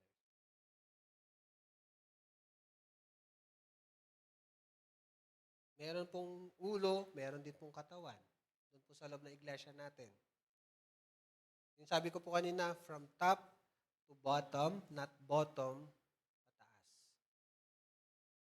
From God, down to our bishop, down to our pastors, down to the ministry heads. Kaya nga po, regardless, sa loob po ng iglesia, regardless kung sino man yung pastor natin, mas alam man tayo sa pastor natin, mas mataas man yung pinag-aralan natin kaysa sa pastor natin, it doesn't matter to God. Baliwala sa Kanya yon. Ang nagmamatter sa Panginoon is the authority the person has over your life. Amen? Ako po, maraming kilala, pastor, hindi nakapag-aral. Pero we respect the pastor. Isang pastor na kilala namin, grade 2, tinapos. No read, no write. Pero yung respect mo nandun sa tao na yon. Bakit? May authority siya sa iyo eh. Amen? Hindi porke matalino ka sa secular, kaya mong higitan ng pastor o sino man leader mo. Hindi po yun ang basehan ng Diyos. Kasi ang sabi ng banal na kasulatan, ang karunungan, ang kaalaman ng tao, basahan sa paningin ng Diyos. Amen? Hindi natin pwedeng ipagmalaki yung kaalaman natin sa Kanya. Kaya nga po, yung leader natin, mas maalam ka pa. Kaya nga po, I respect dun po, especially sa worship team at saka sa tech team. Ako po, hindi ako marunong sa computer, sa techie-techie na yan. Pero dahil ako po nilagay ni Bishop to lead them, like ko sinasabi sa kanila, ganito gawin natin, ganitong gawin natin. They have the respect. So, anong nagiging result? Maganda nagiging resulta. Amen? I remember, yung unang nakasama ko din dati, dahil mas maalam sa computer, mas maalam sa hirap mag-penetrate, hirap gawin yung mga impossible things. Bakit? Laging kumukontra eh. Amen? Pero nung mga sumunod na, nakita ko yung pagbabago na ginawa ng Lord, mas lalong gumanda yung ministry. Ganun din po sa bawat ministry po natin. It doesn't matter sa Panginoon, mas maalam ka man sa Kanya, mas matanda ka man sa Kanya, mas mayaman ka man kaysa sa pastor mo, sa leader mo, as long as yun ang nilagay ng Lord sa buhay mo, you have to submit yourself. Amen? Obedience brings unity. Example po natin kanina, yung video na pinanood natin. Diba? Yung mga langgam, yung penguin, yung crab. Diba? Kung nagkawatak-watak sila, isa-isa silang mamamatay. Tama po ba? Pero dahil may pagkakaisa, di ba sa last video nga, meron ngayong langgam, meron nag-i-instruct. Dahil may pagkakaisa sila, kahit mas malaki yung kaaway nila, kalaban nila, napagtagumpayan nila. Amen? Yung ministry po natin, malaki man yung hinaharap nating hamon. Yung iglesia natin, malaki man yung hinaharap nating hamon. As long as we are united, we will overcome those things. We can make impossible things become possible. Amen? Imposible man yan, because there's unity, magiging posible yan. Pangatlo, at ito pong huli. Unity brings blessing. Kanina po, unity brings empowerment. Pangalawa, obedience brings unity. Pangatlo, unity brings blessing. Verse 3. It is like the dew of Hermon descending upon the mountains of Zion. For there the Lord commanded the blessing. Pag may pagkakaisa, automatically, merong pagpapala yan. Blessing means empowered to prosper. Hindi po yung material, hindi lamang po yung material things ang pagpapala. Pastor, wala naman akong pera eh. Pero meron kang hininga. Amen? Dahil maraming mayaman na tao, maganda ang pagkainan, magandang hapagkainan, maraming pagkain. Hindi naman makakain. Amen?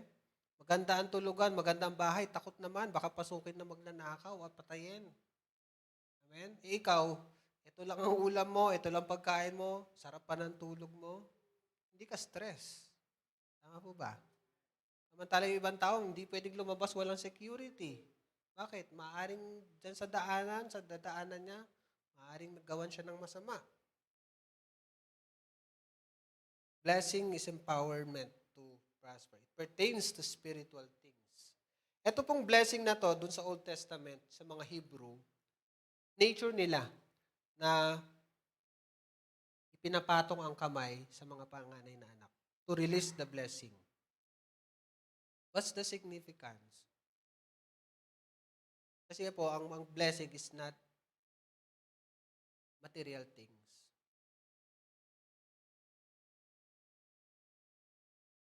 Halimbawa, like ko po ina-example. Pag gumalaw yung hangin o yung kurtina na yan because of the ventilation, ito mong electric fan, hindi mo masasabi na hangin yan. Tama po ba? Because air or wind cannot be seen. Tama po ba? Hindi natin nakikita yung hangin. Pero the effects of hangin, the effects of wind, yun yung tangible. Nakikita, nararanasan, nararamdaman. Ganon din po yung blessing. Hindi mo siya nakikita because of spirituality, pero makikita mo yung result. Ma-experience mo. Magiging tangible siya in so many aspects of your lives. One aspect is your finances. One aspect is your health. Amen? Amen? One aspect is yung relationship ninyo. Kung may gagawin ka, bakit napagpapala yung iba? It's because nagpo-flow yung blessing. Kaysa naman maganda yung ginagawa mo, wala namang mag-a-appreciate. Bakit? Baka walang blessing, walang anointing.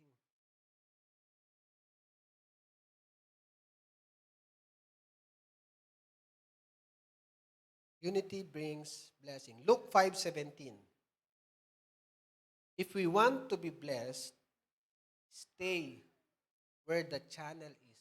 Stay where the way of blessing is. Before we will proceed, Luke 5:17 muna po. Now it happened on a certain day as he was teaching, ito po si Jesus Christ, while he was teaching that there were Pharisees and teachers of the law sitting by who had come out of every town of Galilee, Judea, and Jerusalem, and the power of the Lord was present all to heal them.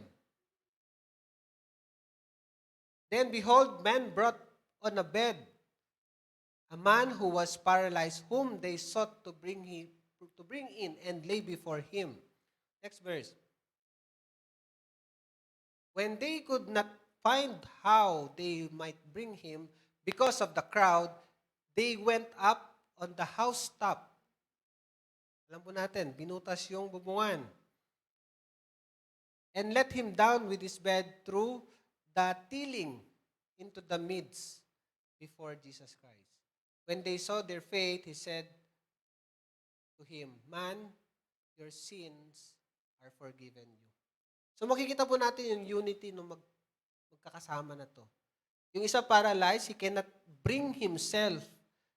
Kasi alam nila si Jesus Christ is nagpapagaling.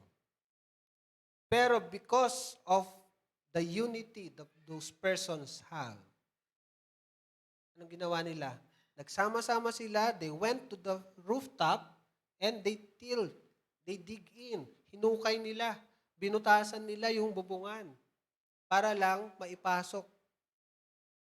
So the Lord Jesus Christ saw their faith. And the Lord Jesus Christ saw their unity. Kaya nga po, in every unity, there will always be an outcome. Good results attracts unity. Or unity attracts good results. Amen po ba? We have seen yung mga ginawa po ng Diyos sa buhay po natin, especially those of you na naririto po. Experience how the power of God move in this church. Because of unity, di po ba? Nagkaroon tayo ng iglesia. Because of unity, nagkaroon ng mga air condition yung ano natin. Naranasan natin yun. Panahon na yun, di po ba? Mainit. Pero sabi ni Bishop, sige, mag-project tayong ganito. Kung hindi nakika-operate ang bawat isa, do we think we have all those things? Maaari, pero God will use other person. Pero because of the unity we have in this church, yung imposible mangyari, naging posible. Amen po ba? Because that's the word of God. Do not detach. Psalms 1 verse 3. Ito po yung binanggit ko po kanina. Stay where the channel or where the way is if you want to be blessed. Psalms chapter 1 verse 3. And he shall be like tree planted by the rivers of water, that bringeth forth his fruit in his season. His leaf also shall not wither, and whatsoever he does shall prosper. He shall be like a tree planted in the streams of rivers, sa gilid. Pansinin po natin, yung mga tanim, mga puno, mga halaman na nasa daluyan ng ilog, sa gilid niyan, anong laging experience natin, nakikita natin? Laging green. Laging flourishing yung puno na yon. Mayabong. Kung namumunga man yan, maganda ang bunga niya. Bakit? Laging na nadidiligan eh. Di po ba? Ganon din po sa atin. Unity brings blessing. Kaya nga po, do not detach yourself from the flow of the blessing. Do not detach yourself away from the congregation of the church. Do not detach yourself. Solo na lang ako. Even though you do not want your pastor, you do not want your leader, as long as the Lord puts those persons above you, submit yourself. Bakit? Kasi mas alam ng Panginoon yung future natin. Alam ng Panginoon yung kakayahan natin. Alam ng Panginoon yung kahinaan natin. John 15:5. John chapter 15, verse 5.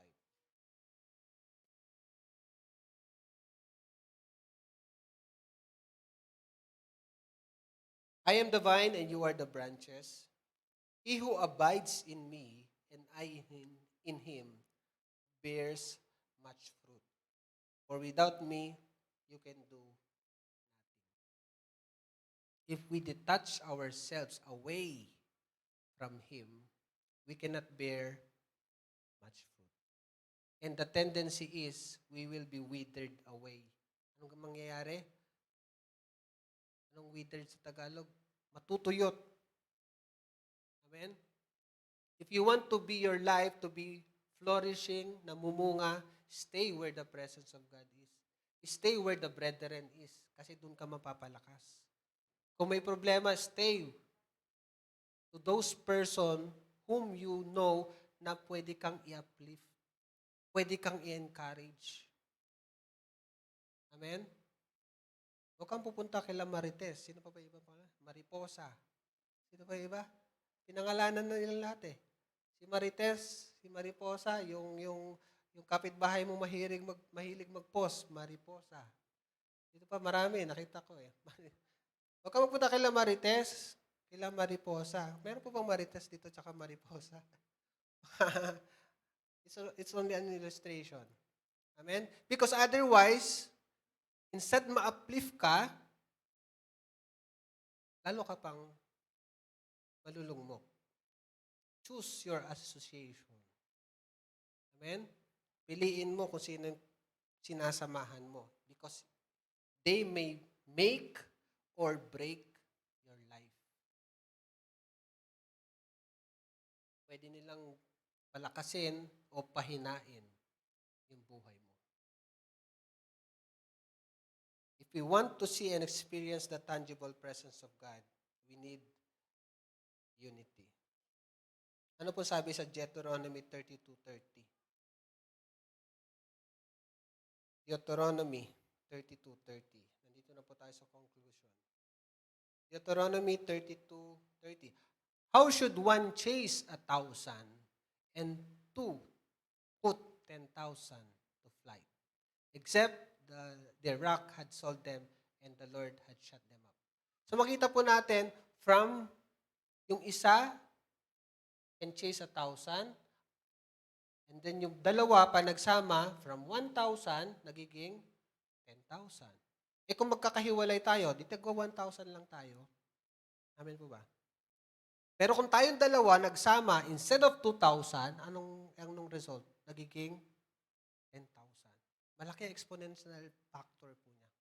Because the Lord does not only using, sa unity po, the Lord not only using addition, He also uses multiplication. Amen? Kaya mahirap man yung isang bagay because there's unity, kayang-kaya. Amen? Mas mabagal po kasi pag addition. Kaya kailangan natin magsama-sama. Amen? Sa panahon po namin noon, ano ba yung mga voltage 5? Diba? Yung panahon namin, sino po bang naabutan yon? Di ba yung mga bawat bahagi ng robot, kailangan nila magsama-sama? Bakit? It's because merong malaki din silang kinakaharap na problema. Kasi kung isa-isa sila, they could not fight, they cannot fight, and they cannot succeed para kalabanin yung dapat nilang talunin. Pero pag nagsama-sama sila, merong nagiging ulo, merong nagiging kamay, nagiging katawan, nagiging paa. Anong resulta? Laging sa ending nun, panalo sila eh. Amen? Buhay po natin is tagumpay na. Pero there's a process to be made. We want to experience fully the life God prepared for us. There's a process. May proseso po siya. We want our church to succeed in all things. There's a process. We have to be united. Let's refrain from strife because strife divides the church. Amen? Na-experience ko po, nandito po yung mga magulang ko, nandito po si Sister Miriam. We have experienced many times na nahati ang church. Hindi maganda. Maraming maapektuhan. At ayaw ng Panginoon yun. Ang kanyang iglesia is nahati. Bakit nahati? Because pumasok ang strife. And we should not allow strife to enter. Because that's the spirit. Amen po ba? Kahit paalisin mo yung taong nag-cause ng strife, if the spirit remains, the spirit remains. Kaya nga sabi ng Bible, we do not wrestle against flesh and blood, but against principalities, rulers of darkness. Spiritual. Kahit umalis yung tao na yan, if the spirit of the strife remains, papasok lang yan sa ibang tao. And the devil, Satan, will use that person again. But if we cut the spirit, amen, wala nang lilipatan. Wala nang lilipat. Amen? Matthew 18:20, ito po yung binanggit ko po kanina. 2 or 3 gathered in His name, He is in the midst. But beyond His presence, we want Him to move. Gusto po natin, nais po natin na kumilos ang Panginoon sa ating kalagitnaan. Halimbawa, while we are worshiping God, Alam mo na kumikilos ang Panginoon, hindi lang alam mo na nandiyan ang presence ng Lord. Even your life is being changed. Even yung minimithi mo sa buhay is natutupad, gumaganap. Amen? Because He is moving.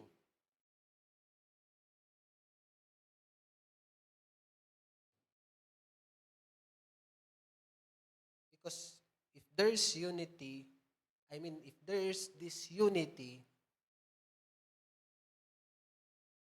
we can grieve or we will grieve the Holy Spirit. Kasi ang nature ng Holy Spirit is we are united. Ephesians 4:30. Ephesians chapter 4, verse 30. How should Ephesians chapter 4. And grieve not the Holy Spirit of God, whereby you are sealed unto the day of redemption. Do not grieve the Holy Spirit. Grieving means we do not trust, we do not care. Parang napapalungkot natin ang banal na Espiritu. Yung kakayahan niya sa atin, hindi natutupad. Yung kakayahan ng banal na Espiritu sa atin, hindi nagaganap. O hindi natin nire-recognize yung kanyang kakayahan. That's grieving the Holy Spirit. Ang gusto ng banal na Espiritu sa atin is we are united.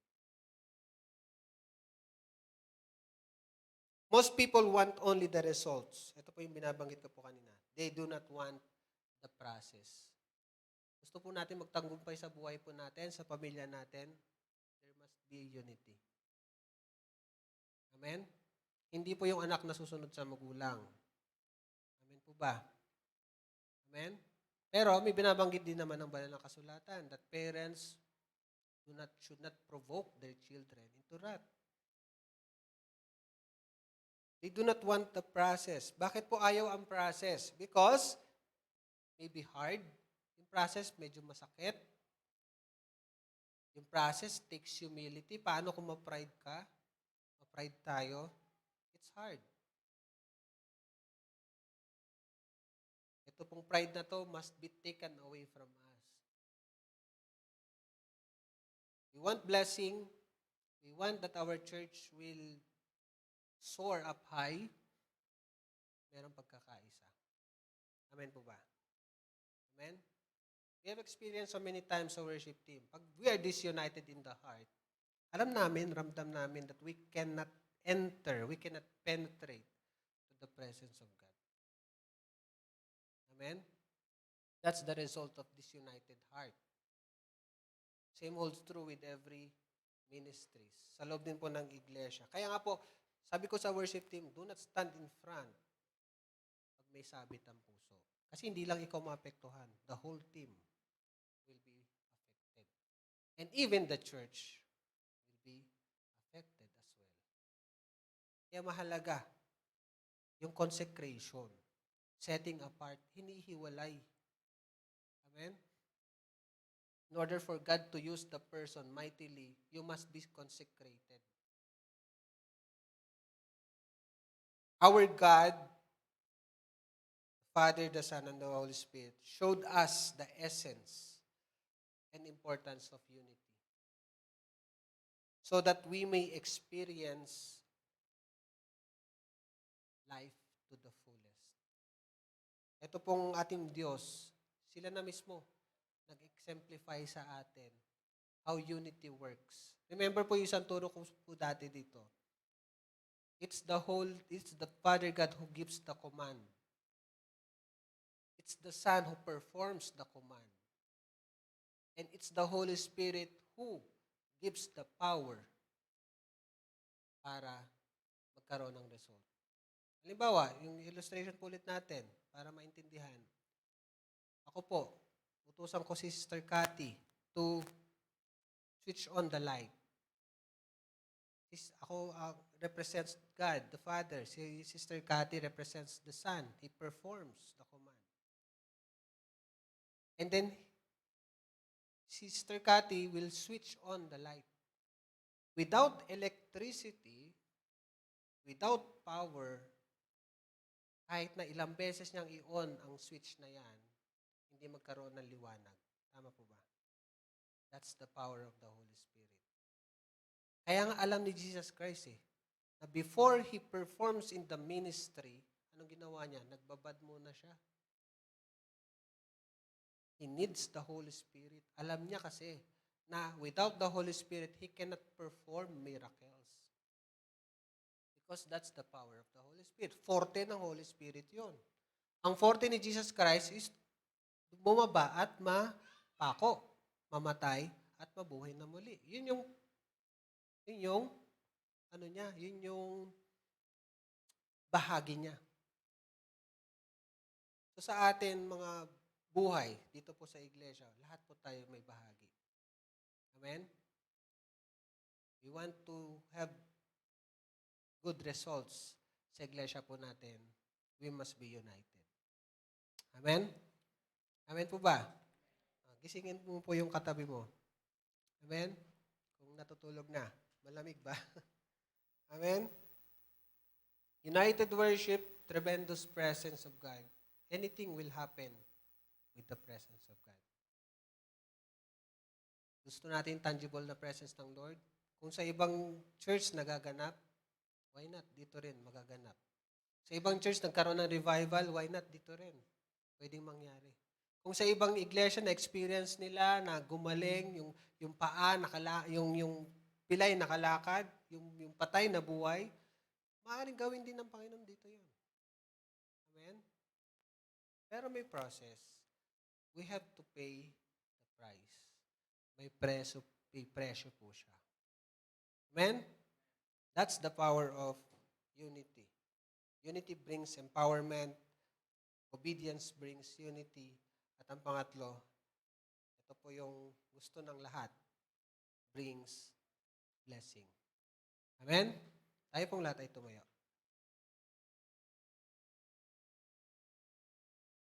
Kaya po inawit natin kanina, pag-isahin mo ang laman ng aming puso. Sabi doon sa binasa po natin, Psalms 133, Behold, kasi hindi po pangkaraniwan na nakikita na mayroong pagkakaisa. Kaya kumbaga kamangha-mangha pag nakita mo, united. Amen po ba? May kausap po ba ako? Kaya kamangha-mangha pag nakita mo yung isang institution, they are very firm, they are united. Kasi bibihirang makakita ng ganun.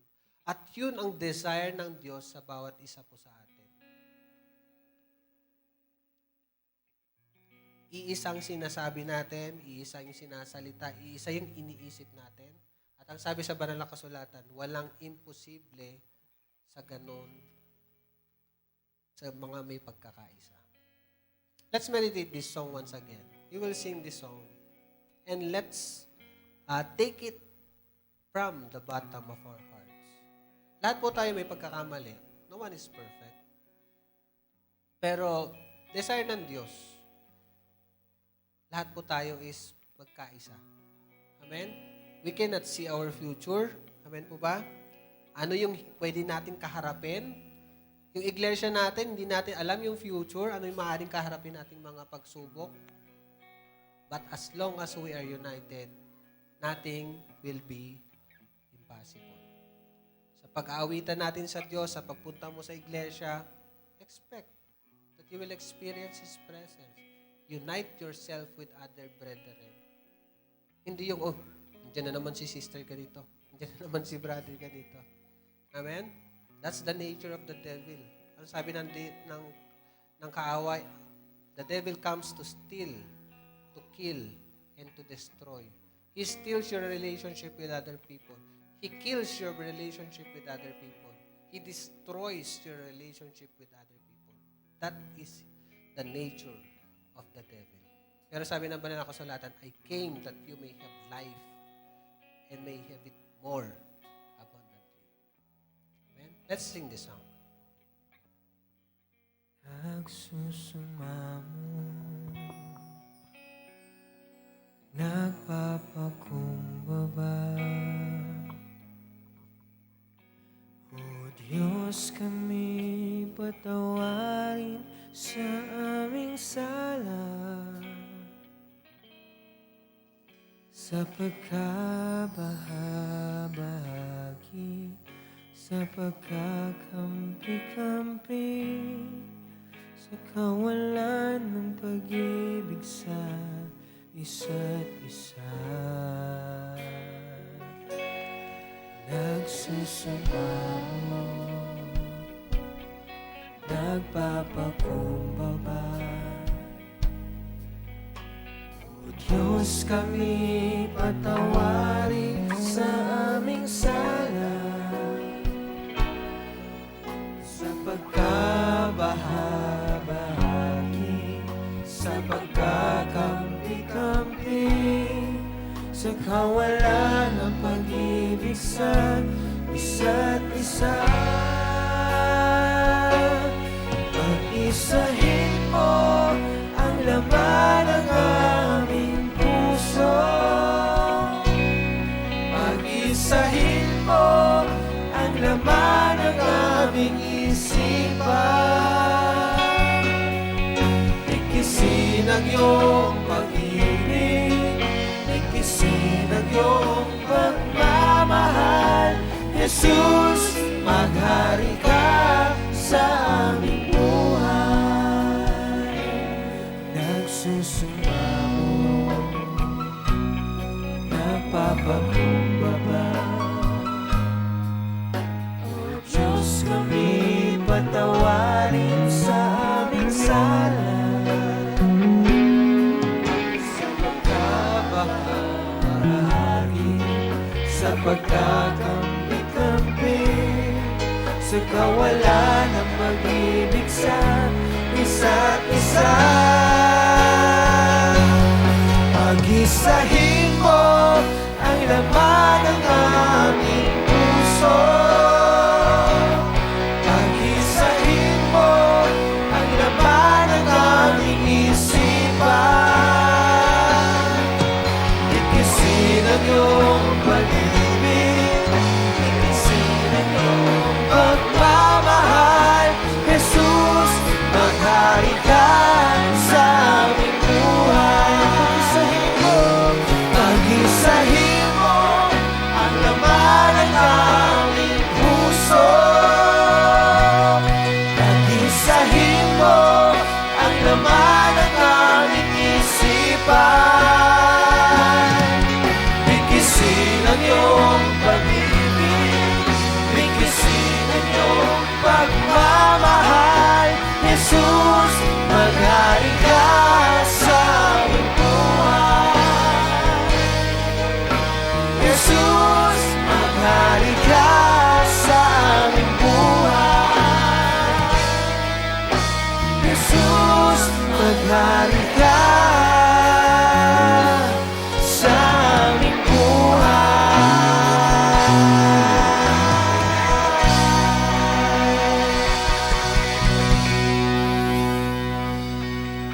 Amen. Makakaupo na po bawat isa and let's proceed to the next part of the service.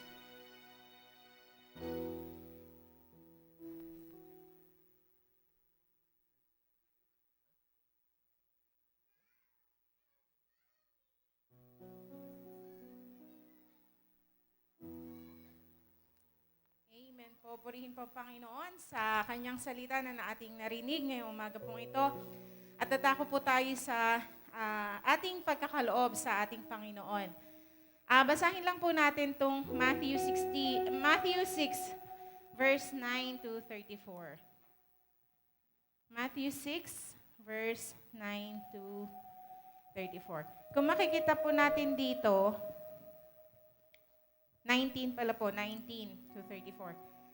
Sabi po dito sa first na mga verses po dito sa 19 to 21, sabi po dito ni Jesus, si Jesus po ang nagsasalita po dito. Sabi po dito, do not lay up yourselves treasures on earth, where moth and rust destroy, and where thieves break in and steal. But lay up for yourselves treasures in heaven, where neither moth nor rust destroys, and where thieves do not break in and steal. For where your treasure is, there your heart will be also. So, si Jesus po mismo, nagsasabi siya sa mga nakikinig sa Kanya during that time na wag daw po tayo mag-impok ng kayamanan dito sa lupa. Although, sabi nga, yes, we need finances para po makatugunan yung mga pangangailangan natin. We need material blessings. Pero Si Jesus po mismo nagsabi na huwag po tayo mag-impok ng kayamanan dito. Bakit po? Kasi pagpunta po natin sa kabilang buhay, hindi na po natin ito madadala. Tama po ba? Sabi nga, kahit gaano po karami ang ating kayamanan dito sa lupa, yung mga material things, hindi po natin siya madadala pag pumunta na po tayo sa kabilang buhay. At sabi po dito, sa susunod po ng verses, dinuktong po dito ni Jesus about naman po sa importance ng ng mga mata. Sabi po dito, the lamp of the body is the eye. If therefore your eye is good, your whole body will be full of light. But if your eye is bad, your whole body will be full of darkness. If therefore the light that is in you is darkness, how great is that darkness? Kumbaga, from that verse po na sinabi ni Jesus na huwag tayo mag-impok ng kayamanan dito sa lupa. Bakit po kaya biglang nag-jump si Jesus sa importance po ng kahalagahan ng yun nga, the lamp of the body is the eye. Kumbaga, yung mga mata naman daw po natin. Jesus talks about the perspective. Di ba po? Kasi pag po tama ang perspective natin, kumbaga, our spiritual eyes is open. Di ba po? In terms of pagbibigay, sabi nga po, hindi po kawalan ang pagbibigay. Tama po ba? Lalo na if we give the tithes, if we give the offerings, if we give our pledges to God. Sabi nga po, lahat po na pinagkakalob natin sa Kanya, pag po tama ang perspective po natin, we know what God is telling us about giving. Di ba po, hindi po mahirap ibigay yung para sa Diyos. Tama po ba? At may kagalakan po sa ating puso to give. Hindi po yung parang napipilitan tayo kasi ayaw po ni God na every time we give, napipilitan yung puso natin. Kaya po, dinuktong po dito ni Jesus, yung perspective or yung mata natin should be full of light. Sabi nga po, who is the light? Who is the light of this world? Si Jesus po, di ba? Kaya po, yung perspective natin, if we will see Jesus, even in our giving, sabi nga po, di ba, there's always a blessing sa pagbibigay. And dinuktong din po dito ni Jesus sa following verses sa 24. No one can serve two masters, for either he will hate the one and love the other, or else he will be loyal to the one and despise the other. You cannot serve God and mammon. Kumbaga, binigyan naman po na emphasis ni Jesus yung sabi nga po, hindi po tayo pwedeng mag-serve sa dalawa. Either we will love God more or we will love mammon or yun nga po, monetary blessings more. Sabi, we have to choose. Sino po yung paglilingkuran natin? Do we serve God? Na yun nga po, in everything that we have, we give unto Him, or yung sa material or sa pera po tayo naglilingkod na kaya halos sabi nga kulang yung iba po, di ba sinasabi nila kulang yung 24 hours nila para kumita ng pera. Kasi maaaring mali ang perspective po nila, mali ang pananaw nila sa buhay, di ba po? Kasi sabi nga lahat tayo binigyan ni Jesus ni God ng 24 hours. Sabi nga, it's how we manage our time para po, yun nga, so we can serve God. Kaya nga po sabi, we cannot serve God and riches. We have to choose. Sino po ang pipiliin natin na paglingkuran? Ang Diyos po ba natin o yung salapi? Di ba po?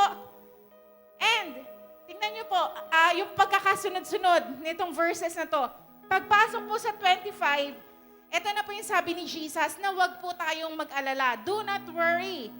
Sabi niya po dito sa verse 25 onwards. Therefore, I say to you, do not worry about your life, what you will eat or what you will drink, nor about your body, what will you put on. Is not life more than food and body more than clothing? Look at the birds of the air, for they neither sow nor reap nor gather into barns, yet your heavenly Father feeds them. Are you not are you not of more value than they? Which of you, by worrying, can add 1 cubit to his stature? So why do you worry about clothing? Consider the lilies of the field, how they grow.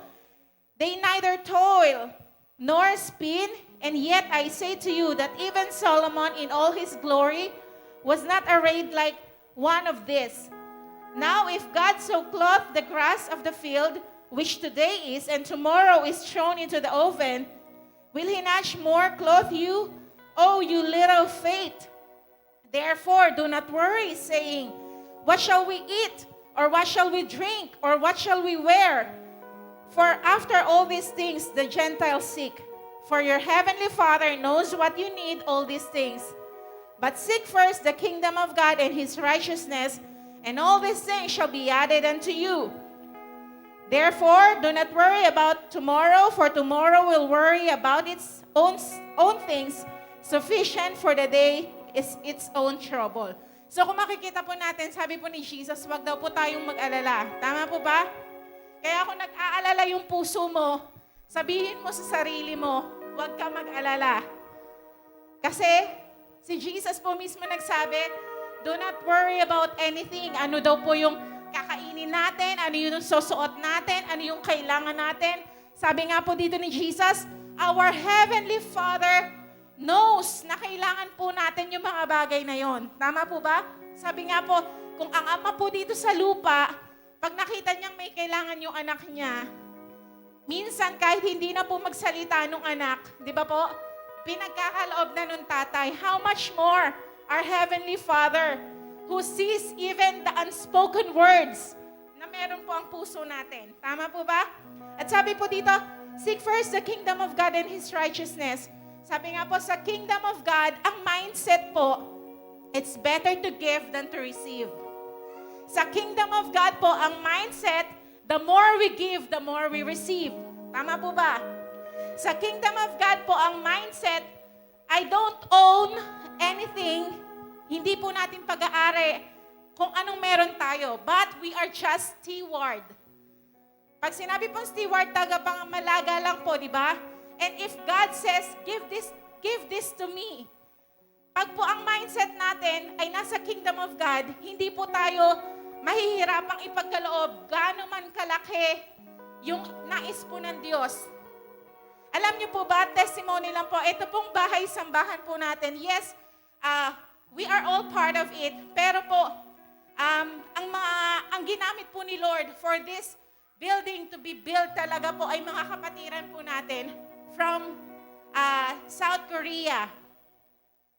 Tingnan niyo po how they give without any attachment to us. Kasi they are in the kingdom of God.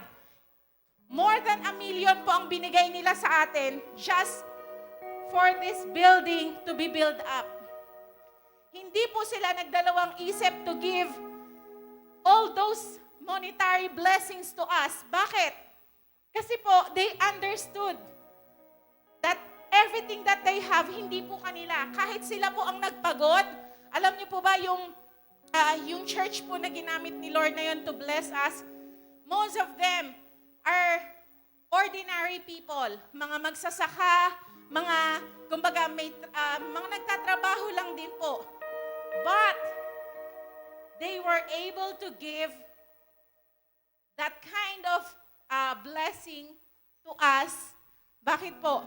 Kasi naiintindihan nila na kung ano pong meron sila ay hindi talaga sa kanila. They are just stewards of God.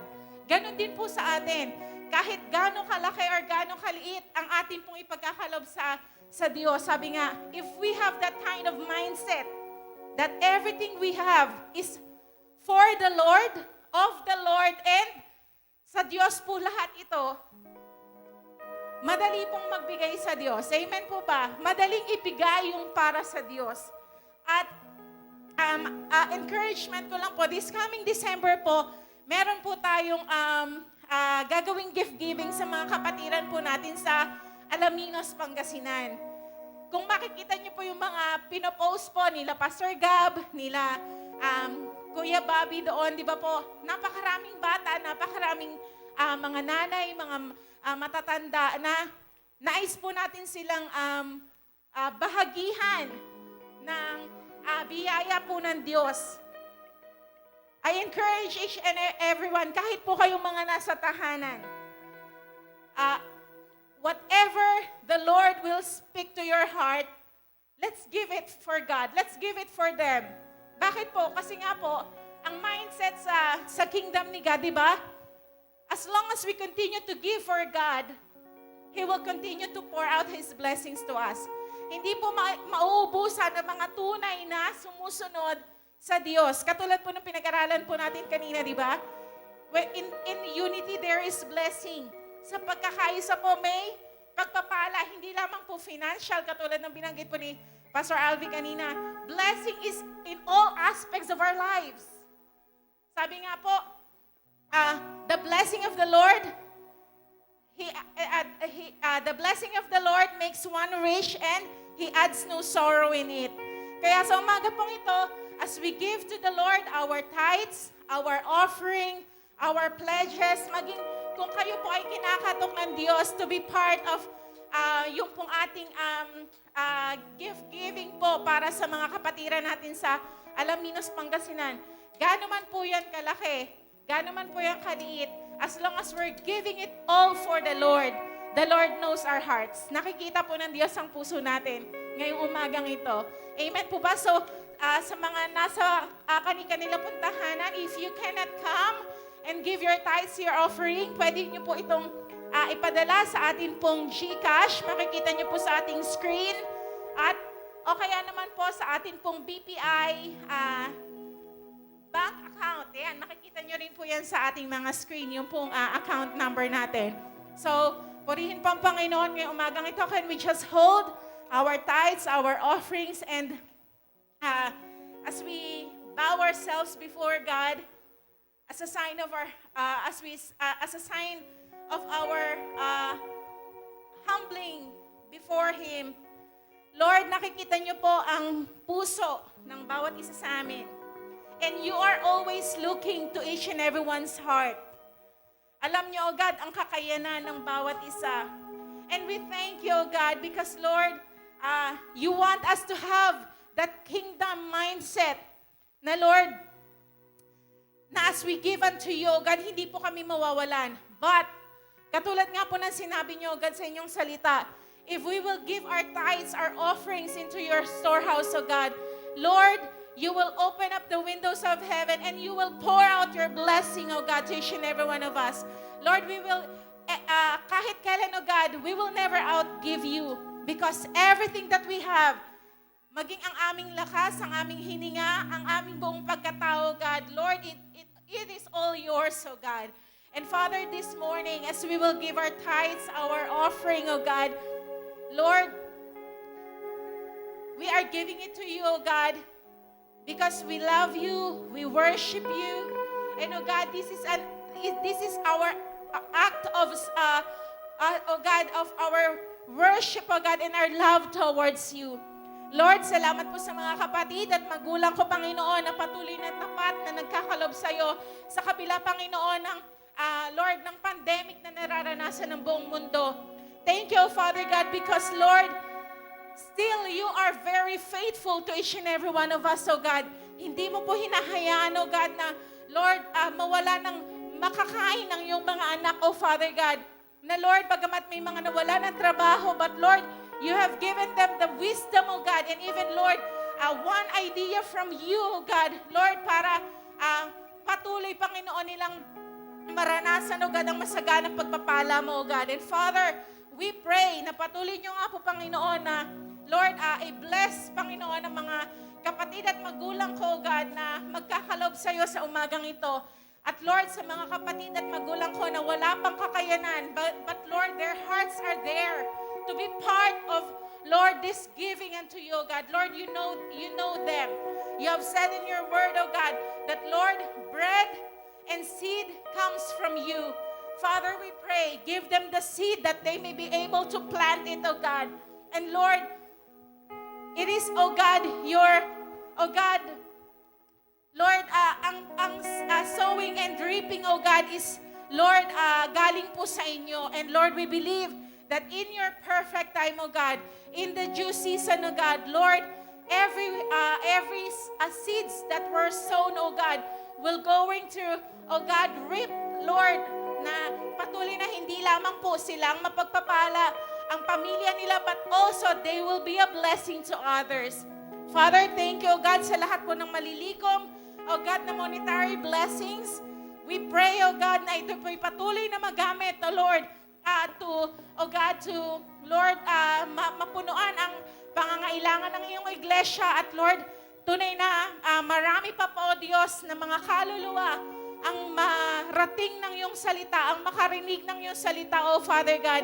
Ang mga kapatid namin na patuloy na humahayo, God, ay patuloy mong palalakasin, O God, and even, Lord, they will also be blessed, O God, by you. Thank you, O God, for this morning. We continue to honor you, bless you, glorify you, O Jesus, O Father God, Holy Spirit. We love you. In Jesus' name, these things we pray. Amen and amen.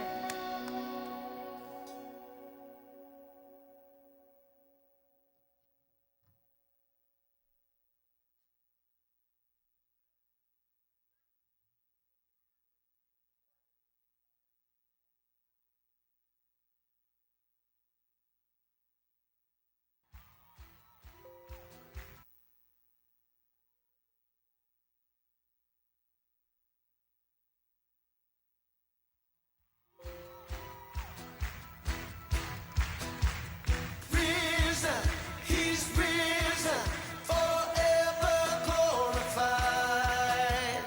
Risen, He's risen, King Jesus is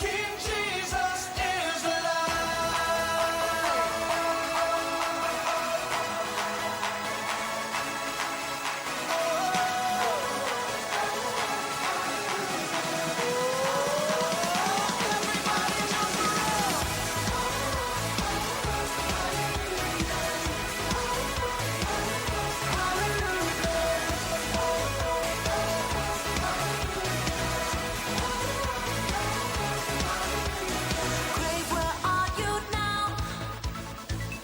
You've been overpowered. Death, where is your sting? Conquered by the King. Resurrected one, shining like the sun, breaking through the fear. Victory is here. Victory is here now. Hallelujah. Hallelujah. Jesus be lifted higher.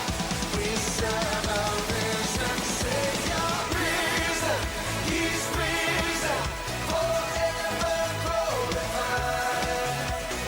Risen, He's risen, King Jesus is alive. Hallelujah.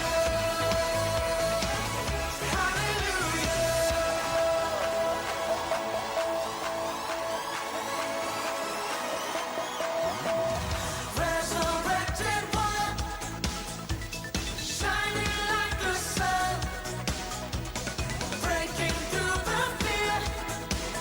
Victory is here. Victory is here now. Hallelujah. Hallelujah.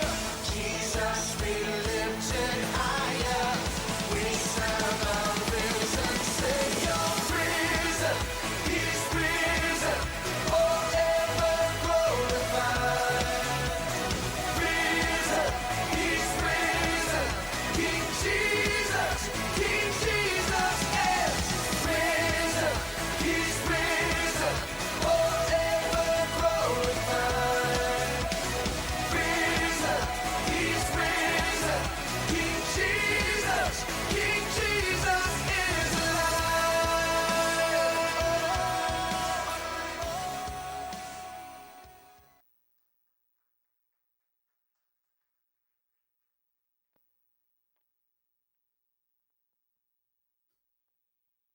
Tayo po'y dumako po sa ating announcement. So, tuloy-tuloy po ang ating morning devotion Tinatawag po natin itong Tinig ng Pag-asa from Monday, Wednesday, Friday po, every 9 a.m. So, ayun po, magpa-flash po sa mga Facebook po natin na magla-live po ang Jesus Be Lifted Up Church.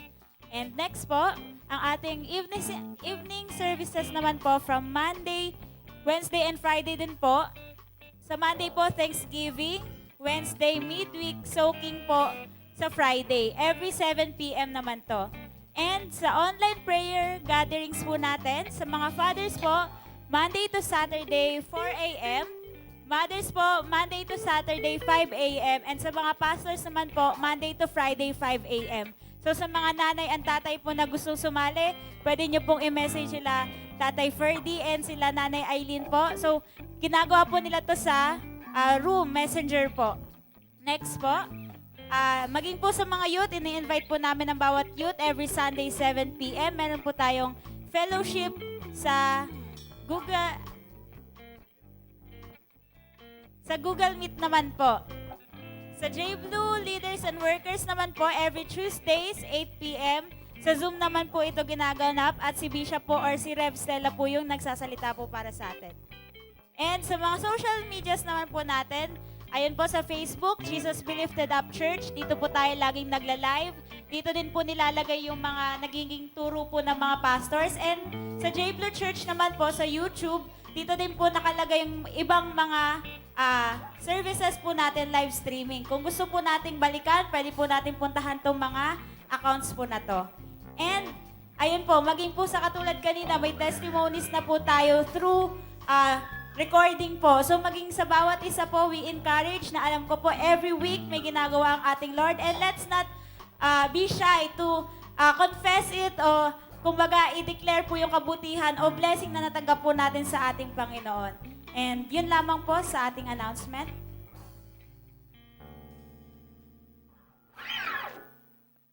Amen. Muli po tayong tumayo. Muli po nating ibigay lahat ng ating pagsamba, papuri, pasasalamat sa ating pong Panginoon.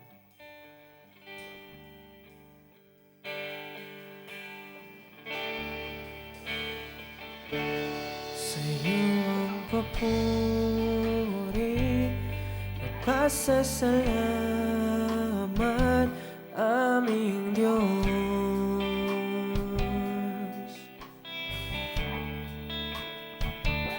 Kalwalhatian at karangalan alay sa'yo.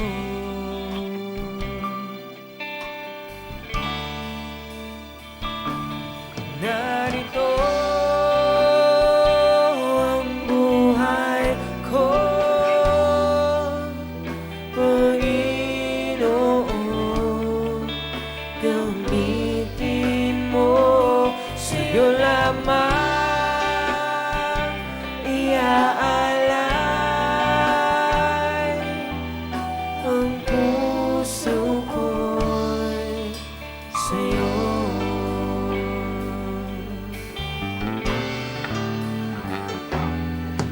Kasama o ano ang ligaya na darama.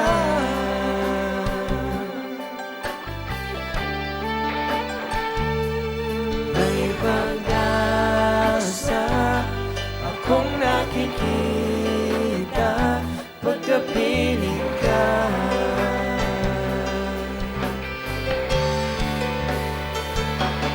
Narito ang buhay ko,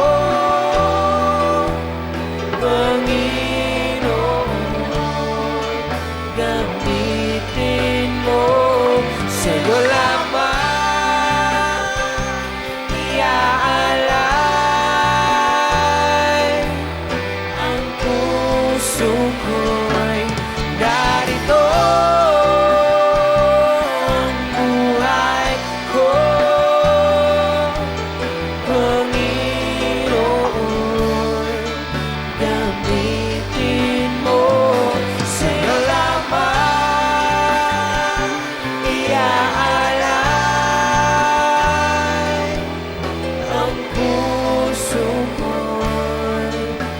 Sa'yo.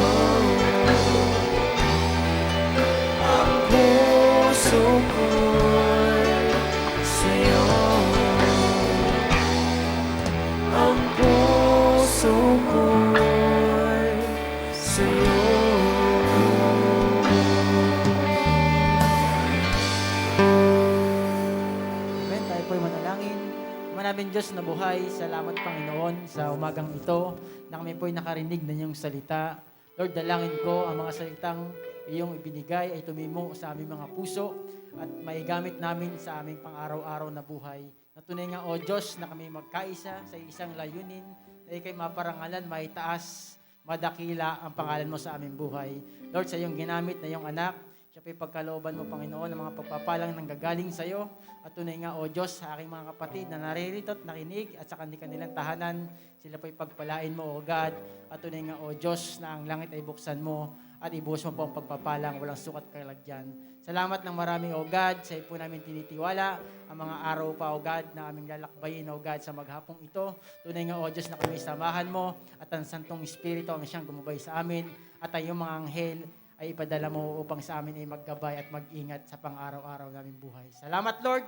Pinupuri ka namin, dinadakila sa pangalan ni Jesus. Amen. Amen.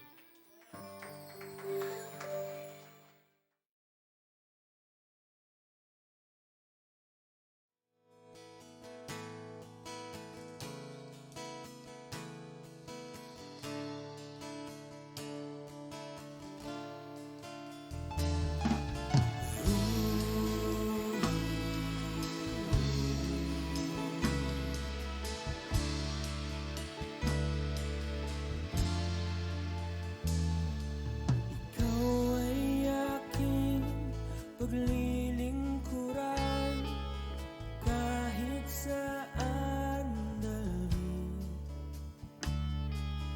Ikaw ay lagi kung susundin, anuman ang suliranin. Lahat ay aking kakayanin, pagkat ikaw ay kapiling. Subukin man ng panahon, mananatili sa'yo, Panginoon.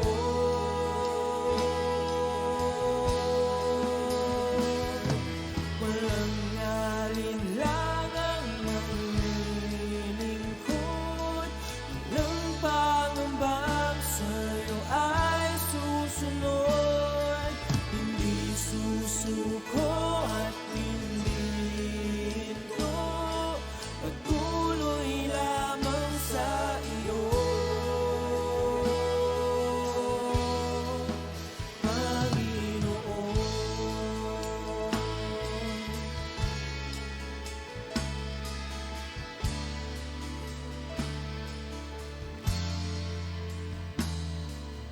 Ikaw ang aking paglilingkuran kahit saan dalhin. Ikaw ay lagi kung susundin, anuman ang suliranin.